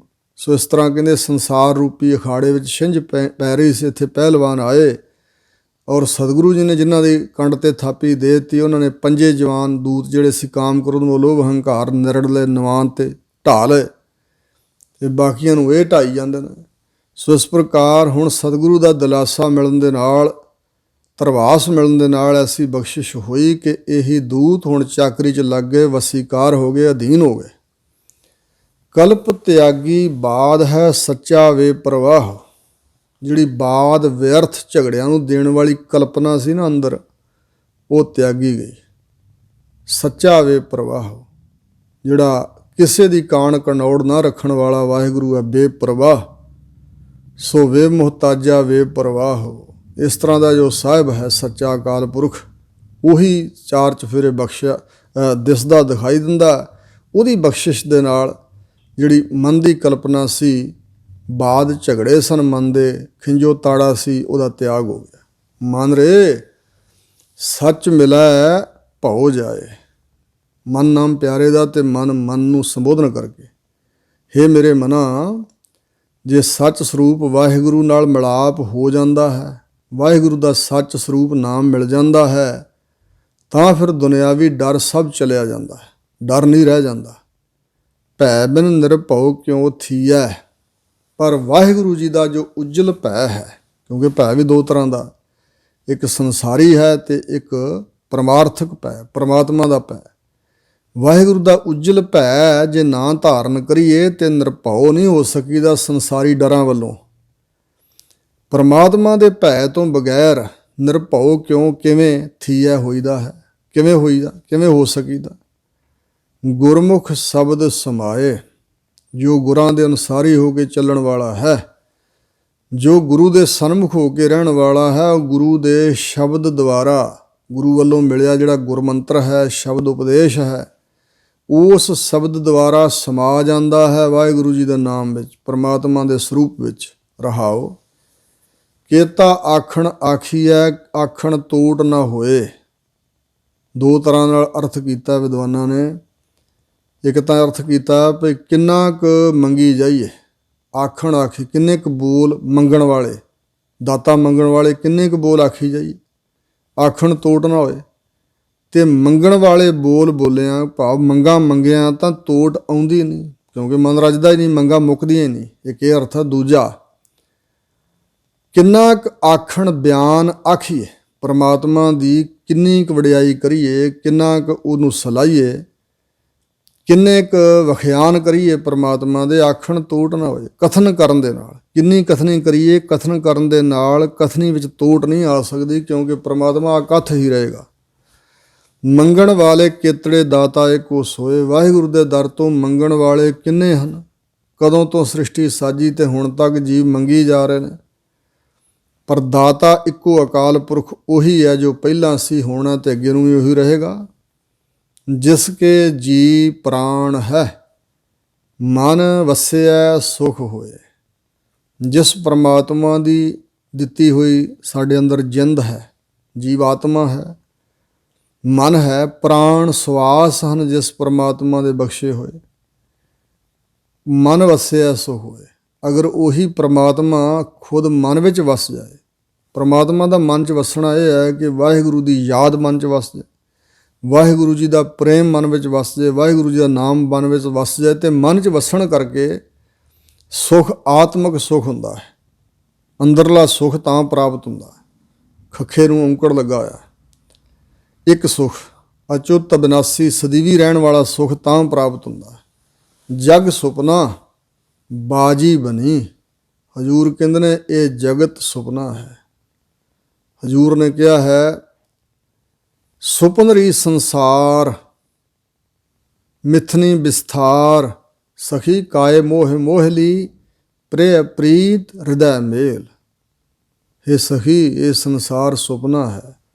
ਧੰਨ ਗੁਰੂ ਤੇਗ ਬਹਾਦਰ ਸਾਹਿਬ ਮਹਾਰਾਜ ਕਹਿੰਦੇ, ਜਿਉਂ ਸੁਪਨਾ ਅਰ ਪੇਖਣਾ ਐਸੇ ਜਗ ਕੋ ਜਾਣ। ਜਿਵੇਂ ਸੁਪਨਾ ਤੇ ਪੇਖਣਾ ਤਮਾਸ਼ਾ ਹੁੰਦਾ, ਇਸ ਤਰ੍ਹਾਂ ਦਾ ਇਸ ਜਗਤ ਨੂੰ ਜਾਣ ਲੈ। ਇਨ ਮੈਂ ਕਛ ਸਾਚੋ ਨਹੀਂ, ਨਾਨਕ ਸਾਚੀ ਜਾਨ। ਇਹ ਜੋ ਕੁਝ ਵੀ ਤੈਨੂੰ ਦਿਖਾਈ ਦੇ ਰਿਹਾ, ਇਹਨਾਂ ਵਿੱਚ ਸੱਚ ਕੁਛ ਨਹੀਂ ਹੈ, ਝੂਠ ਹੀ ਹੈ ਸਾਰਾ ਕੁਝ। ਇਹ ਮਿੱਥੇ ਹੋਏ ਸਮੇਂ ਵਾਸਤੇ ਹੈ। ਮਿਥਨੀ ਵਿਸਥਾਰ, ਜਿੰਨਾ ਵਿਸਥਾਰ ਹੈ ਮਿਥਿਆ ਹੋਇਆ। ਤੇ ਜਿਉਂ ਬਾਜੀਗਰ ਬਾਜੀ ਪਾਈ, ਬਾਜੀ ਤਮਾਸ਼ੇ ਦਾ ਨਾਮ, ਨਾਨਾ ਰੂਪ ਭੇਖ ਦਿਖਲਾਈ। ਇਸ ਪ੍ਰਕਾਰ ਜਗ ਸੁਪਨਾ ਹੈ, ਜਗ ਬਾਜੀ ਖੇਲ ਹੈ। ਖੇਲ ਬਣਿਆ ਹੋਇਆ ਇਹ ਸਾਰਾ, ਖਿਨ ਮੈਂ ਖੇਲ ਖੇਲਾਏ। ਪਰਮਾਤਮਾ ਖਿਨ ਵਿੱਚ ਹੀ ਇਹ ਖੇਡ ਨੂੰ ਖਿਡਾਉਂਦਾ ਹੈ। ਖਿਨ ਵਿੱਚ ਨਾਸ ਵੀ ਕਰ ਦਿੰਦਾ, ਖੇਡ ਖਿਡਾ ਕੇ ਸਮਾਪਤੀ ਵੀ ਕਰ ਦਿੰਦਾ, ਜੇ ਚਾਹੇ ਤਾਂ ਖਿਨ ਵਿੱਚ ਹੀ ਖਿਡਾਉਂਦਾ।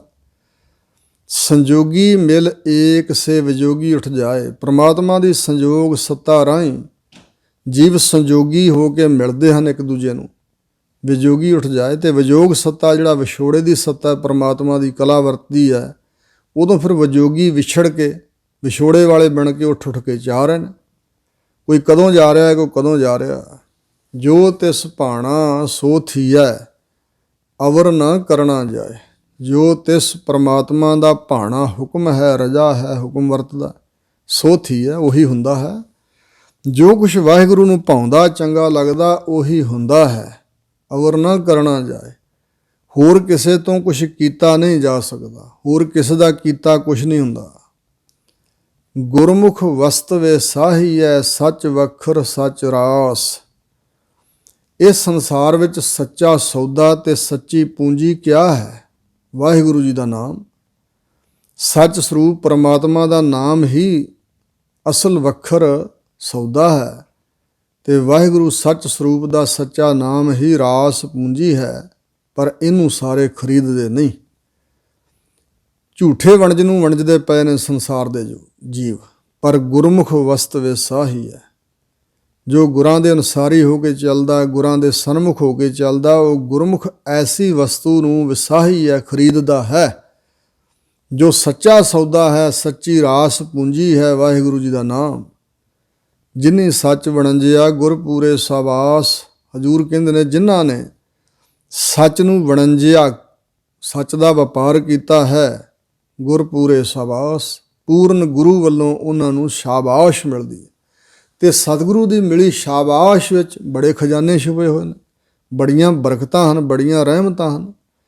ਅਥਵਾ ਜਿਨ੍ਹਾਂ ਨੂੰ ਗੁਰੂ ਪੂਰੇ ਨੇ ਸ਼ਾਬਾਸ਼ ਦੇ ਦਿੱਤੀ, ਥਾਪੀ ਦੇ ਦਿੱਤੀ, ਬਖਸ਼ਿਸ਼ ਕਰ ਦਿੱਤੀ, ਸੋ ਉਹ ਜੀੜੇ।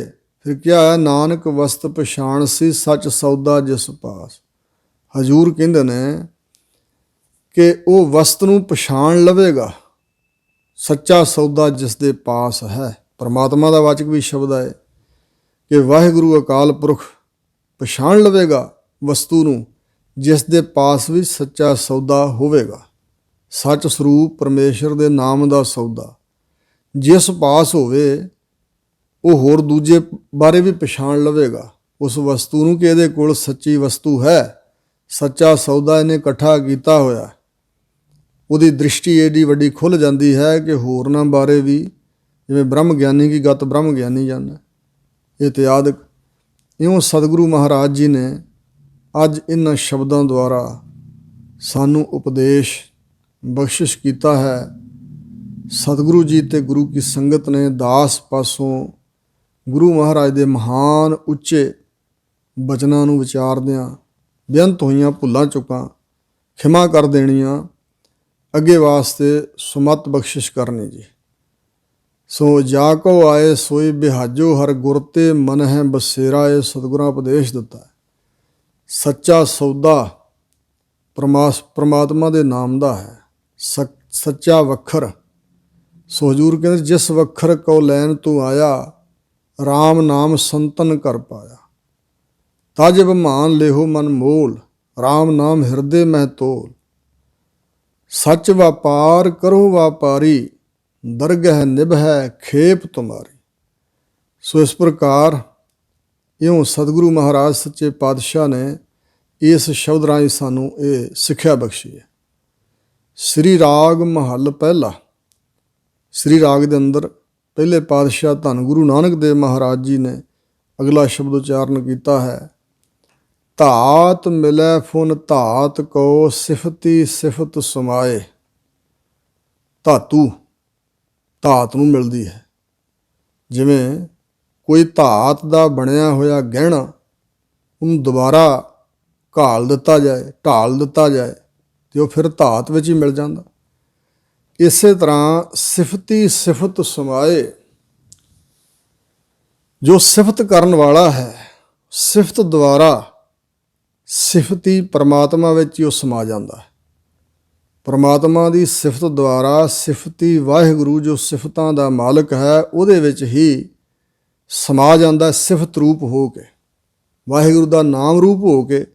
ਫਿਰ ਨਾਮੀ ਵਿੱਚ ਹੀ ਭੇਦ ਹੋਵੇਗਾ, ਜਿਵੇਂ ਧਾਤ ਵਿੱਚ ਮਿਲ ਜਾਂਦੀ ਹੈ। ਲਾਲ ਗੁਲਾਲ ਗਹਿਬਰਾ, ਸੱਚਾ ਰੰਗ ਚੜਾਓ। ਲਾਲ ਤੇ ਗੁਲਾਲ ਗੂੜੇ ਰੰਗ ਦਾ ਤੂੜਾ, ਸੋ ਗਹਿਬਰਾ ਬਹੁਤ ਜ਼ਿਆਦਾ ਸੰਘਣਾ, ਸੱਚਾ ਰੰਗ ਚੜਾਓ। ਸੋ ਇਸ ਪ੍ਰਕਾਰ ਲਾਲ ਰੰਗ ਤਿਸ ਕੋ ਲੱਗਾ, ਜਿਸ ਕੇ ਵਡਭਾਗਾ। ਮੈਲਾ ਕਦੇ ਨਾ ਹੋਵਈ, ਨਹਿ ਲਾਗੈ ਦਾਗਾ। ਸੱਚਾ ਰੰਗ ਮਜੀਠ ਕਾ, ਗੁਰਮੁਖ ਬ੍ਰਹਮ ਵਿਚਾਰ। ਕਾਇਆ ਕਾ ਪ੍ਰਚੀਰ ਬਹੁ ਫਾਰੇ, ਹਰ ਰੰਗ ਨਾ ਲਹੈ ਸੁਭਾਗਾ। ਸੋ ਇਸ ਪ੍ਰਕਾਰ ਜਿਹੜਾ ਗੁਰਾਂ ਨੇ ਰੰਗ ਚਾੜਿਆ ਹੈ, ਸੱਚਾ ਰੰਗ ਚੜਾਓ। ਸੱਚੇ ਰੰਗ ਦਾ ਚੜਾਓ ਚੜਿਆ ਉਹਨਾਂ ਨੂੰ, ਜਿਨ੍ਹਾਂ ਦੇ ਹਿਰਦੇ ਅੰਦਰ ਸੱਚਾ ਰੰਗ ਚੜ੍ਹ ਗਿਆ, ਵਾਹਿਗੁਰੂ ਦਾ ਪ੍ਰੇਮ। ਇਹ ਉਹਨਾਂ ਦਾ ਹਿਰਦਾ ਲਾਲ ਗੁਲਾਲ ਗਹਿਬਰਾ ਬਣ ਗਿਆ। ਸੋ ਇਸ ਪ੍ਰਕਾਰ ਅੰਦਰੋਂ ਜਿਹੜੇ ਲਾਲ ਹਨ, ਉਹਨਾਂ ਦਾ ਮਸਤਕ 'ਤੇ ਵੀ ਜਿਹੜਾ ਇਹ ਪ੍ਰਮਾਤਮਾ ਦਾ ਰੰਗ ਹੈ ਉਹ ਦਿਖਾਈ ਦੇਣ ਲੱਗ ਪੈਂਦਾ ਹੈ। ਸੋ ਇਸ ਪ੍ਰਕਾਰ ਲਾਲ ਗੁਲਾਲ ਗਹਿਬਰਾ, ਸੱਚਾ ਰੰਗ ਚੜਾਓ। ਗੂੜਾ ਰੰਗ ਤਾਂ ਵਾਹਿਗੁਰੂ ਦੇ ਪ੍ਰੇਮ ਦਾ ਹੀ ਹੈ। ਸੱਚ ਮਿਲੈ ਸੰਤੋਖੀਆ, ਹਰ ਜਪ ਏਕੈ ਭਾਏ। ਜੋ ਪਦਾਰਥਾਂ ਵੱਲੋਂ ਸੰਤੋਖੀ ਹੋ ਜਾਂਦੇ ਨੇ, ਸੰਤੁਸ਼ਟਤਾ ਧਾਰਨ ਕਰ ਲੈਂਦੇ ਹਨ, ਉਹਨਾਂ ਨੂੰ ਸੱਚ ਦੀ ਪ੍ਰਾਪਤੀ ਹੁੰਦੀ ਹੈ। ਹਰ ਜਪ ਏਕੈ ਭਾਏ। ਹਰੀ ਪਰਮਾਤਮਾ ਨੂੰ ਜਪਦੇ ਹੋਏ ਇੱਕ ਦੇ ਪ੍ਰੇਮ ਵਿੱਚ ਚਲੇ ਜਾਂਦੇ ਨੇ। ਹਰੀ ਨੂੰ ਜਪਦਿਆਂ ਜਪ ਕੇ ਇੱਕੋ ਵਾਹਿਗੁਰੂ ਦੇ ਭਾਏ ਪ੍ਰੇਮ ਵਿੱਚ ਉਹਦਾ ਹਿਰਦਾ ਲੀਨ ਹੋ ਜਾਂਦਾ ਹੈ, ਅਤੇ ਹੋਰ ਪਾਸਿਆਂ ਤੋਂ ਸੰਤੁਸ਼ਟਤਾ ਹੋ ਜਾਂਦੀ ਹੈ, ਸੰਤੋਖੀ ਬਣ ਜਾਂਦੇ ਹਨ। ਉਹਨਾਂ ਨੂੰ ਸੱਚ ਸਰੂਪ ਵਾਹਿਗੁਰੂ ਮਿਲ ਪੈਂਦਾ ਹੈ। ਭਾਈ ਰੇ ਸੰਤ ਜਨਾਂ ਕੀ ਰੇਣ। ਹਜ਼ੂਰ ਕਹਿੰਦੇ ਨੇ, ਹੇ ਭਾਈ, ਜੋ ਗੁਰ ਕੇ ਸਿੱਖ ਮੇਰੇ ਭਾਈ, ਜਾਂ ਸਾਰੀ ਸ੍ਰਿਸ਼ਟੀ ਵਿੱਚ ਪਰਮਾਤਮਾ ਦੀ ਜੋਤ ਨੂੰ ਤੱਕਦੇ ਸਤਿਗੁਰੂ ਕਹਿ ਰਹੇ ਨੇ, ਹੇ ਭਾਈ ਸੰਤ ਜਨਾਂ ਕੀ ਰਹਿਣ। ਜੋ ਸੰਤ ਜਨ ਹਨ ਵਾਹਿਗੁਰੂ ਜੀ ਦੇ ਸੰਤ, ਸੰਤ ਭਗਤ ਪ੍ਰਵਾਨ ਜੋ ਪ੍ਰਭ ਭਾਇਆ। ਸਹੀ ਵਿਚਖਣ ਜੰਤ ਜਿਨੀ ਹਰ ਧਿਆਇਆ। ਜਿਨਾ ਸਾਸ ਗਰਾਸ ਨਾ ਵਿਸਰੈ, ਹਰ ਨਾਮਾ ਮਨ ਮੰਤ। ਧਨ ਸੇ ਸਈ ਨਾਨਕਾ ਪੂਰਨ ਸੋਈ ਸੰਤ। ਐਸੇ ਸੰਤ ਜਨਾਂ ਦੀ ਰੇਣ ਬਣਨਾ ਚਾਹੀਦਾ। ਚਰਨ ਧੂੜ ਬਣ ਜਾਣਾ ਚਾਹੀਦਾ। ਅੰਤਰਜਾਮੀ ਪੁਰਖ ਵਿਦਾਤੇ ਸਰਦਾ ਮਨ ਕੀ ਪੂਰੇ। ਨਾਨਕ ਦਾਸ ਇਹ ਸੁਖ ਮੰਗੈ, ਮੋਕਉ ਕਰ ਸੰਤਨ ਕੀ ਧੂਰੇ। ਭਾਈ ਰੇ ਸੰਤ ਜਨਾਂ ਕੀ ਰੇਣ। ਸੰਤ ਸਭਾ ਗੁਰ ਪਾਈਐ, ਮੁਕਤ ਪਦਾਰਥ ਧੇਣ। ਸੰਤਾਂ ਦੀ ਸਭਾ 'ਚ ਵਸਣ ਕਰਕੇ ਸਤਿਗੁਰੂ ਮਹਾਰਾਜ ਨੂੰ ਪ੍ਰਾਪਤ ਕਰ ਲਈਦਾ। ਮੁਕਤ ਪਦਾਰਥ ਧੇਣ। ਔਰ ਉਹ ਸਤਿਗੁਰੂ ਜੀ ਕਾਮ ਧੇਨ ਗਊ ਦੀ ਨਿਆਈ ਹਨ। ਜਿਵੇਂ ਕਾਮ ਧੇਨ ਗਊ ਦੇ ਕੋਲੋਂ ਬੇਅੰਤ ਪਦਾਰਥ ਮਿਲਦੇ ਨੇ, ਮੰਨੇ ਗਏ ਨੇ ਵੀ ਸੁਰਗ ਵਿੱਚ ਕਾਮ ਧੇਨ ਗਊ ਹੈ।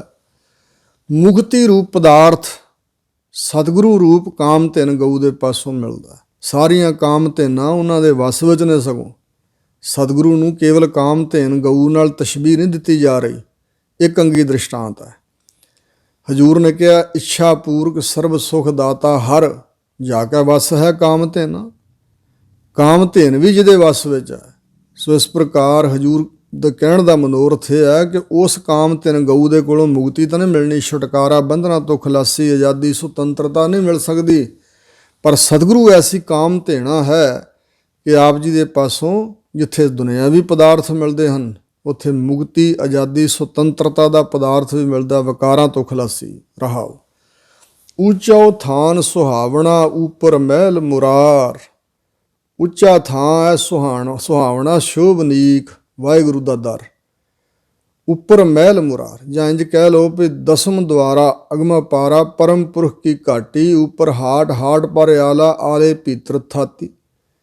ਉੱਚਾ ਥਾਨ ਸੁਹਾਵਣਾ, ਉੱਚਾ ਦਸਮ ਦੁਆਰ ਰੂਪੀ ਥਾਂ ਬੜਾ ਸ਼ੋਭਨੀਕ ਹੈ। ਉੱਪਰ ਮਹਿਲ ਮੁਰਾਰ, ਮੁਰਾਰੀ ਅਕਾਲ ਪੁਰਖ ਪਰਮਾਤਮਾ ਦਾ ਬਹੁਤ ਉੱਪਰ ਜਾ ਕੇ ਮਹੱਲ ਹੈ, ਸਰੂਪ ਰੂਪੀ ਮਹੱਲ। ਸਾਰੀ ਸ੍ਰਿਸ਼ਟੀ ਵੱਲੋਂ ਵਿਰਾਗ ਧਾਰ ਕੇ ਬ੍ਰਹਮ ਲੋਕ ਲੋ ਭੋਗ ਜੋ ਕਾਗ ਬਿਸ਼ਟ ਸਮਝਾਨ। ਇਹ ਕੋਈ ਧਾਰਨ ਕਰੇ ਤਾਂ ਉਹ ਸੁੱਚੇ ਮਹੱਲ ਵਿੱਚ ਪਹੁੰਚ ਸਕਦਾ। ਸੱਚ ਕਰਨੀ ਦੇ ਪਾਈਐ, ਦਰ ਘਰ ਮਹਿਲ ਪਿਆਰ। ਸੱਚੀ ਕਰਨੀ, ਗੁਰਾਂ ਤੋਂ ਮਿਲੀ ਹੋਈ ਸਿੱਖਿਆ ਅਨੁਸਾਰ ਜਿਹੜੀ ਮਹਾਨ ਸੱਚ ਦੀ ਕਰਨੀ ਕਮਾਈ ਹੈ ਨਾ, ਵਾਹਿਗੁਰੂ ਵਾਲੇ ਪਾਸੇ ਨੂੰ ਤੁਰਨ ਦੀ ਕਮਾਈ, ਇਹ ਭੇਟਾ ਕਰਕੇ ਸਤਿਗੁਰੂ ਦੇ ਚਰਨਾਂ 'ਚ ਫਿਰ ਪ੍ਰਾਪਤੀ ਹੁੰਦੀ ਹੈ ਵਾਹਿਗੁਰੂ ਜੀ ਦੀ। ਦਰ ਘਰ ਮਹਿਲ ਪਿਆਰ। ਪਿਆਰ ਦੁਆਰਾ ਵਾਹਿਗੁਰੂ ਜੀ ਦਾ ਦਰ ਤੇ ਘਰ ਤੇ ਮਹੱਲ ਪ੍ਰਾਪਤ ਹੁੰਦਾ ਹੈ। ਉਸ ਮਹਿਲ ਤੇ ਘਰ ਦਾ ਦਰ ਦਰਵਾਜ਼ਾ ਗਿਆਨ, ਘਰ ਸਰੂਪ ਰੂਪੀ ਘਰ ਤੇ ਮਹੱਲ ਪਰਮਾਤਮਾ ਦਾ ਸੱਚਖੰਡ ਵਸਿਆ ਨਿਰੰਕਾਰ ਸਰੂਪ ਵਿੱਚ ਲੀਨਤਾ ਪ੍ਰਾਪਤ ਹੁੰਦੀ ਹੈ। ਗੁਰਮੁਖ ਮਨ ਸਮਝਾਈਐ, ਆਤਮ ਰਾਮ ਵਿਚਾਰ। ਹਜ਼ੂਰ ਕਹਿੰਦੇ ਨੇ, ਗੁਰਾਂ ਦੀ ਸ਼ੁਭ ਸਿੱਖਿਆ ਨੂੰ ਧਾਰਨ ਕਰਕੇ, ਗੁਰਾਂ ਦੇ ਸਨਮੁਖ ਹੋ ਕੇ ਆਪਣੇ ਮਨ ਨੂੰ ਸਮਝਾ ਲੈਣਾ ਚਾਹੀਦਾ। ਔਰ ਹਮੇਸ਼ਾ ਆਤਮ ਮੈਂ ਰਾਮ, ਰਾਮ ਮੈਂ ਆਤਮ ਚੀਨਸ ਗੁਰ ਵਿਚਾਰਾ। ਸਤਿਗੁਰੂ ਮਹਾਰਾਜ ਨੇ ਜਿਹੜੀ ਆਤਮਾ ਪਰਮਾਤਮਾ ਦੀ ਵਿਚਾਰ ਦੱਸੀ ਹੈ, ਆਤਮ ਮੈਂ ਰਾਮ, ਰਾਮ ਮੈਂ ਆਤਮ, ਇਹ ਆਤਮ ਰਾਮ ਦੀ ਵਿਚਾਰ ਕਰਨੀ ਚਾਹੀਦੀ ਹੈ ਅਤੇ ਇੰਝ ਮਨ ਨੂੰ ਸਮਝਾਉਣਾ ਚਾਹੀਦਾ। ਤ੍ਰਿਵਿਧ ਕਰਮ ਕਮਾਈ ਇਹ ਆਸ ਸੰਦੇਸਾ ਹੋਏ। ਤ੍ਰਿਵਿਧ ਕਰਮ, ਇਹ ਰਜੋ ਤਮੋ ਸਤੋ ਗੁਣ ਜਿਹੜੇ ਮਾਇਆ ਦੇ ਤਿੰਨ ਸਰੂਪ ਨੇ, ਤਿੰਨ ਪ੍ਰਭਾਵ, ਰਾਜਸੀ, ਤਾਮਸੀ ਅਤੇ ਸ਼ਾਂਤ ਕੀ ਸੁਭਾਅ, ਇਹਨਾਂ 'ਚ ਰਹਿ ਕੇ ਨਿਤ ਨਿਮਿਤ ਪ੍ਰਾਸ਼ਚਿਤ ਅਤੇ ਸੰਚਿਤ ਕਰਮ ਕਿਰੇਮਾਨ ਅਤੇ ਪ੍ਰਾਰਬਧ ਕਰਮ ਆਦਿਕ ਇਤਿਆਦਿਕ, ਜਿਹੜੇ ਤ੍ਰਿਵਿਧ ਤਿੰਨ ਵਿਧੀਆਂ ਦੇ ਤਿੰਨ ਤਰ੍ਹਾਂ ਦੇ ਕਰਮ, ਨਿਤ ਨਿਮਿਤ ਪ੍ਰਾਸ਼ਚਿਤ ਅਥਵਾ ਰਜੋ ਤਮੋ ਸਤੋ ਗੁਣ ਦੀ ਕਿਰਿਆ, ਇਹ ਜਿਹੜੇ ਕਮਾਈ ਦੇ ਹਨ, ਇਹਨਾਂ ਨਾਲ ਆਸ ਸੰਦੇਸਾ ਹੋਏ। ਸੰਸਾਰ ਦੀ ਆਸਾ ਵੀ ਬਣੀ ਰਹਿੰਦੀ ਹੈ, ਧਰੇਗੇ ਆਸਾ ਦੂਜੇ ਭਾਵ ਕੀ, ਅਤੇ ਅੰਦੇਸਾ। ਹਜ਼ੂਰ ਨੇ ਕਿਹਾ, ਆਸਾ ਅੰਦੇਸਾ ਦੋਏ ਪੱਟ ਜਿਹੜੇ, ਆਸਾ ਅਤੇ ਅੰਦੇਸਾ ਦੇ ਦੋ ਤਖਤੇ ਹਨ ਰਸਤੇ ਵਿੱਚ। ਸੋ ਅੰਦੇਸਾ ਜਿਹੜਾ ਚਿੰਤਾ ਹੈ, ਇਹ ਵੀ ਬਣੀ ਰਹਿੰਦੀ ਹੈ। ਇਹ ਆਸ ਅਤੇ ਅੰਦੇਸਾ ਬਣੇ ਰਹਿੰਦੇ ਹਨ, ਇਹ ਮਿਟਦੇ ਨਹੀਂ ਹਨ। ਕਿਉਂ? ਗੁਰਬਿਨ ਤ੍ਰਿਕੁਟੀ ਛੁੱਟ ਸੀ। ਗੁਰਾਂ ਦੀ ਬਖਸ਼ਿਸ਼ ਤੋਂ ਬਗੈਰ, ਗੁਰਾਂ ਦੀ ਸ਼ਰਨ ਤੋਂ ਬਗੈਰ ਜਿਹੜੀ ਤ੍ਰਿਕੁਟੀ ਹੈ ਮਾਇਆ ਦੇ 3 ਗੁਣਾਂ ਦੀ, ਤ੍ਰਿਕੁਟੀ ਕਈ ਤਰ੍ਹਾਂ ਦੀ ਹੈ। ਜੋਗੀਆਂ ਦੇ ਅਨੁਸਾਰ ਸਾਡੇ ਮਸਤਕ ਵਿੱਚ ਇੜਾ, ਪਿੰਗਲਾ ਤੇ ਸੁਖਮਨਾ 3 ਨਾੜੀਆਂ ਹਨ ਤੇ ਯੋਗੀ ਉਸ ਤ੍ਰਿਕੁਟੀ ਨੂੰ ਵਿੰਨ ਕੇ ਦਸਮ ਦੁਆਰ ਵਿੱਚ ਪਹੁੰਚਣ ਦਾ ਯਤਨ ਕਰਦੇ ਨੇ। ਜੋਤਿਸ਼ ਵਿਦਿਆ ਦੇ ਅਨੁਸਾਰ ਜਦੋਂ ਬੰਦਾ ਬਹੁਤ ਜ਼ਿਆਦਾ ਗੁੱਸੇ 'ਚ ਹੁੰਦਾ ਤੇ ਸਾਡੇ ਮੱਥੇ ਤੇ 3 ਵਲਜੇ ਪੈਂਦੇ ਨੇ ਤੇ ਜੋਤਿਸ਼ ਵਾਲੇ ਕਹਿੰਦੇ ਨੇ ਕਿ ਉਹ ਮੱਥੇ ਦੀਆਂ 3 ਲਕੀਰਾਂ, ਇੱਕ ਤ੍ਰਿਕੁਟੀ ਉਹ ਹੈ ਗੁੱਸੇ 'ਚ ਜਿਹੜੀ ਪੈਂਦੀ ਹੈ, ਇੱਕ ਜੋਗੀ ਕਹਿੰਦੇ ਨੇ ਮੱਥੇ ਤੇ 3 ਸਿੱਧੀਆਂ ਲਕੀਰਾਂ ਹੋਣ ਤੇ ਮੂਹਰਲੇ 2 ਦੰਦਾਂ 'ਚ ਵਿਰਲ ਹੋਵੇ ਤੇ ਇਹੋ ਜਿਹਾ ਬੰਦਾ ਬੜਾ ਭਾਗਸ਼ਾਲੀ। ਔਰ ਤ੍ਰਿਕੁਟੀ ਜਿਹੜੀ ਸਤਿਗੁਰੂ ਦੱਸ ਰਹੇ ਨੇ ਉਹ ਹੈ ਮਾਇਆ ਦੇ 3 ਗੁਣਾਂ ਦਾ ਪ੍ਰਭਾਵ, ਕਦੇ ਤਮੋਗੁਣੀ ਬਣਦੀ ਬਿਰਤੀ, ਕਦੇ ਸਤੋਗੁਣੀ, ਕਦੇ ਰਜੋਗੁਣੀ। ਇਹ ਤ੍ਰਿਕੁਟੀ ਤੋਂ ਕਿਵੇਂ ਛੁੱਟੀ ਦਾ, ਕਿਉਂ ਗੁਰਬਿਨ ਤ੍ਰਿਕੁਟੀ ਛੁੱਟ ਸੀ, ਕਿਵੇਂ ਗੁਰੂ ਤੋਂ ਬਗੈਰ ਇਹ ਤ੍ਰਿਕੁਟੀ ਦੂਰ ਹੁੰਦੀ ਹੈ। ਸਹਿਜ ਮਿਲਿਆ ਸੁਖ ਹੋਏ, ਤੇ ਕਿਵੇਂ ਸਹਿਜ ਦੁਆਰਾ ਮਿਲ ਜਾਈਏ ਵਾਹਿਗੁਰੂ ਜੀ ਨੂੰ ਤੇ ਆਤਮਿਕ ਸੁਖ ਦੀ ਪ੍ਰਾਪਤੀ ਹੋਵੇ। ਗੁਰੂ ਤੋਂ ਬਗੈਰ ਐਸਾ ਨਹੀਂ ਹੋ ਸਕਦਾ। ਤ੍ਰਿਕੁਟੀ ਫੋਰ ਭਰਮ ਭਉ ਭਾਗਾ, ਲਜ ਭਾਨੀ ਮਟਕੀ ਮਾਟ। ਤ੍ਰਿਕੁਟੀ ਵਿੰਨੀ ਜਾਏ ਤੇ ਫਿਰ ਹੀ 3 ਗੁਣਾਂ ਤੋਂ ਅੱਗੇ ਲੰਘ ਕੇ ਚੌਥੇ ਪਦ ਵਿੱਚ ਸੁਖ ਦੀ ਪ੍ਰਾਪਤੀ ਹੈ। ਤਾਂ ਗੁਰੂ ਤੋਂ ਬਗੈਰ ਹਜੂਰ ਕਹਿੰਦੇ ਕਿਸ ਤਰ੍ਹਾਂ ਤ੍ਰਿਕੁਟੀ ਚੋਂ ਛੁੱਟਿਆ ਜਾ ਸਕਦਾ ਤੇ ਸਹਿਜ ਦੀ ਪ੍ਰਾਪਤੀ ਹੋਵੇ, ਫਿਰ ਮਿਲਿਆ ਜਾ ਸਕਦਾ ਤੇ ਫਿਰ ਸੁਖ ਦੀ ਪ੍ਰਾਪਤੀ ਹੋ ਸਕਦੀ। ਨਿਜ ਘਰ ਮਹਿਲ ਪਛਾਣੀ ਹੈ, ਘਰ ਹਿਰਦੇ ਅੰਦਰ ਮਹਿਲ ਸਰੂਪ ਨੂੰ ਪਛਾਣ ਲਈਦਾ। ਨਦਰ ਕਰੇ ਮਲ ਧੋਏ, ਵਾਹਿਗੁਰੂ ਮਿਹਰ ਦੀ ਨਜ਼ਰ ਕਰ ਦੇਵੇ ਤੇ ਸਾਡੇ ਅੰਦਰ ਮਾਨਸਿਕ ਜਿਹੜੀ ਮੈਲ ਹੈ, 5 ਪ੍ਰਕਾਰ ਦੀਆਂ ਮੈਲਾਂ ਦਾ ਜ਼ਿਕਰ ਕੀਤਾ ਹਜੂਰ ਨੇ। ਛਲੰਗ ਛਿਦਰੰ ਕੋਟ ਬਿਗਨੰ ਅਪਰਾਧੰ ਕਿਲ ਬਿਖ ਮਲੰਗ, ਕਿਸੇ ਨਾਲ ਛਲ ਫਰੇਬ ਧੋਖਾ ਕਰਨਾ, ਔਰ ਛਿੱਦਰ ਦੋਸ਼ ਰੋਪਣੇ, ਨਿੰਦਿਆ ਕਰਨੀ ਕਿਸੇ ਦੀ, ਤੇ ਕਿਸੇ ਦੇ ਬਣਦੇ ਕੰਮਾਂ ਵਿੱਚ ਕਰੋੜਾਂ ਵਿਘਨ ਖੜੇ ਕਰਨੇ। ਅਪਰਾਧੰ ਛੋਟੇ ਛੋਟੇ ਅਪਰਾਧ ਪਾਪ ਗੁਨਾਹ, ਜਾਂ ਫਿਰ ਆਪਣੇ ਇਸ਼ਟ ਨੂੰ ਛੱਡ ਕੇ ਪਦਾਰਥਾਂ ਦੀ ਲਾਲਸਾ ਵਾਸਤੇ ਹੋਰਨਾਂ ਦਾ ਆਰਾਧਨ ਕਰਨਾ। ਤੇ ਕਿਲਬਿਖ ਬੱਜਰ ਪਾਪ, ਜਿਵੇਂ ਬ੍ਰਾਹਮਣ ਕੈਲੀ ਘਾਤ ਕੰਜਕਾਂ ਅਣਚਾਰੀ ਕਾ ਤਾਨ, ਇਹ ਬੱਜਰ ਪਾਪ। ਇਹਨਾਂ ਕਰਮਾਂ ਕਰਕੇ ਮਨ ਨੂੰ ਮੈਲ ਲੱਗੀ ਹੈ।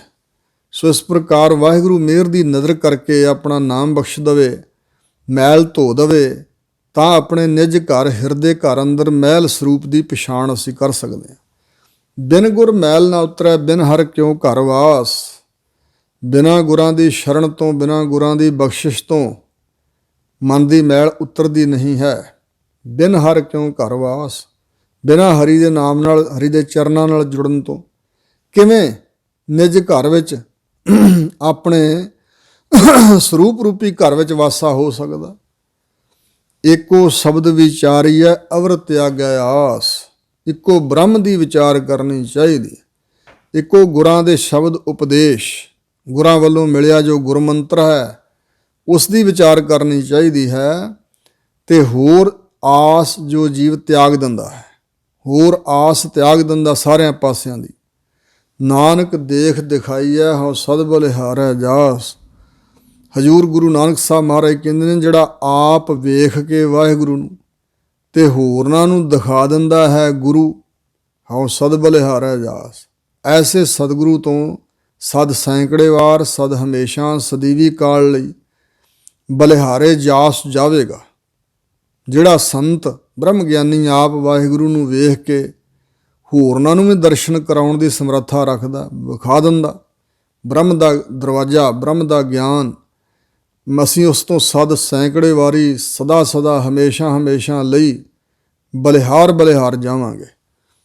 ਇਹ ਪਰਮ ਪਵਿੱਤਰ ਉਪਦੇਸ਼ ਸਤਿਗੁਰੂ ਮਹਾਰਾਜ ਜੀ ਨੇ ਇਹਨਾਂ ਸ਼ਬਦਾਂ ਦੁਆਰਾ ਸਾਡੇ ਤਾਈਂ ਬਖਸ਼ਿਸ਼ ਕੀਤਾ। ਬੇਅੰਤ ਹੋਈਆਂ ਭੁੱਲਾਂ ਚੁੱਕਾਂ ਸਤਿਗੁਰੂ ਮਹਾਰਾਜ ਤੇ ਗੁਰੂ ਕੀ ਸੰਗਤ ਨੇ ਖਿਮਾ ਕਰਨੀ, ਅੱਗੇ ਵਾਸਤੇ ਸੁਮਤ ਬਖਸ਼ਣੀ ਜੀ। ਵਾਹਿਗੁਰੂ ਜੀ ਕਾ ਖਾਲਸਾ, ਵਾਹਿਗੁਰੂ ਜੀ ਕੀ ਫਤਿਹ।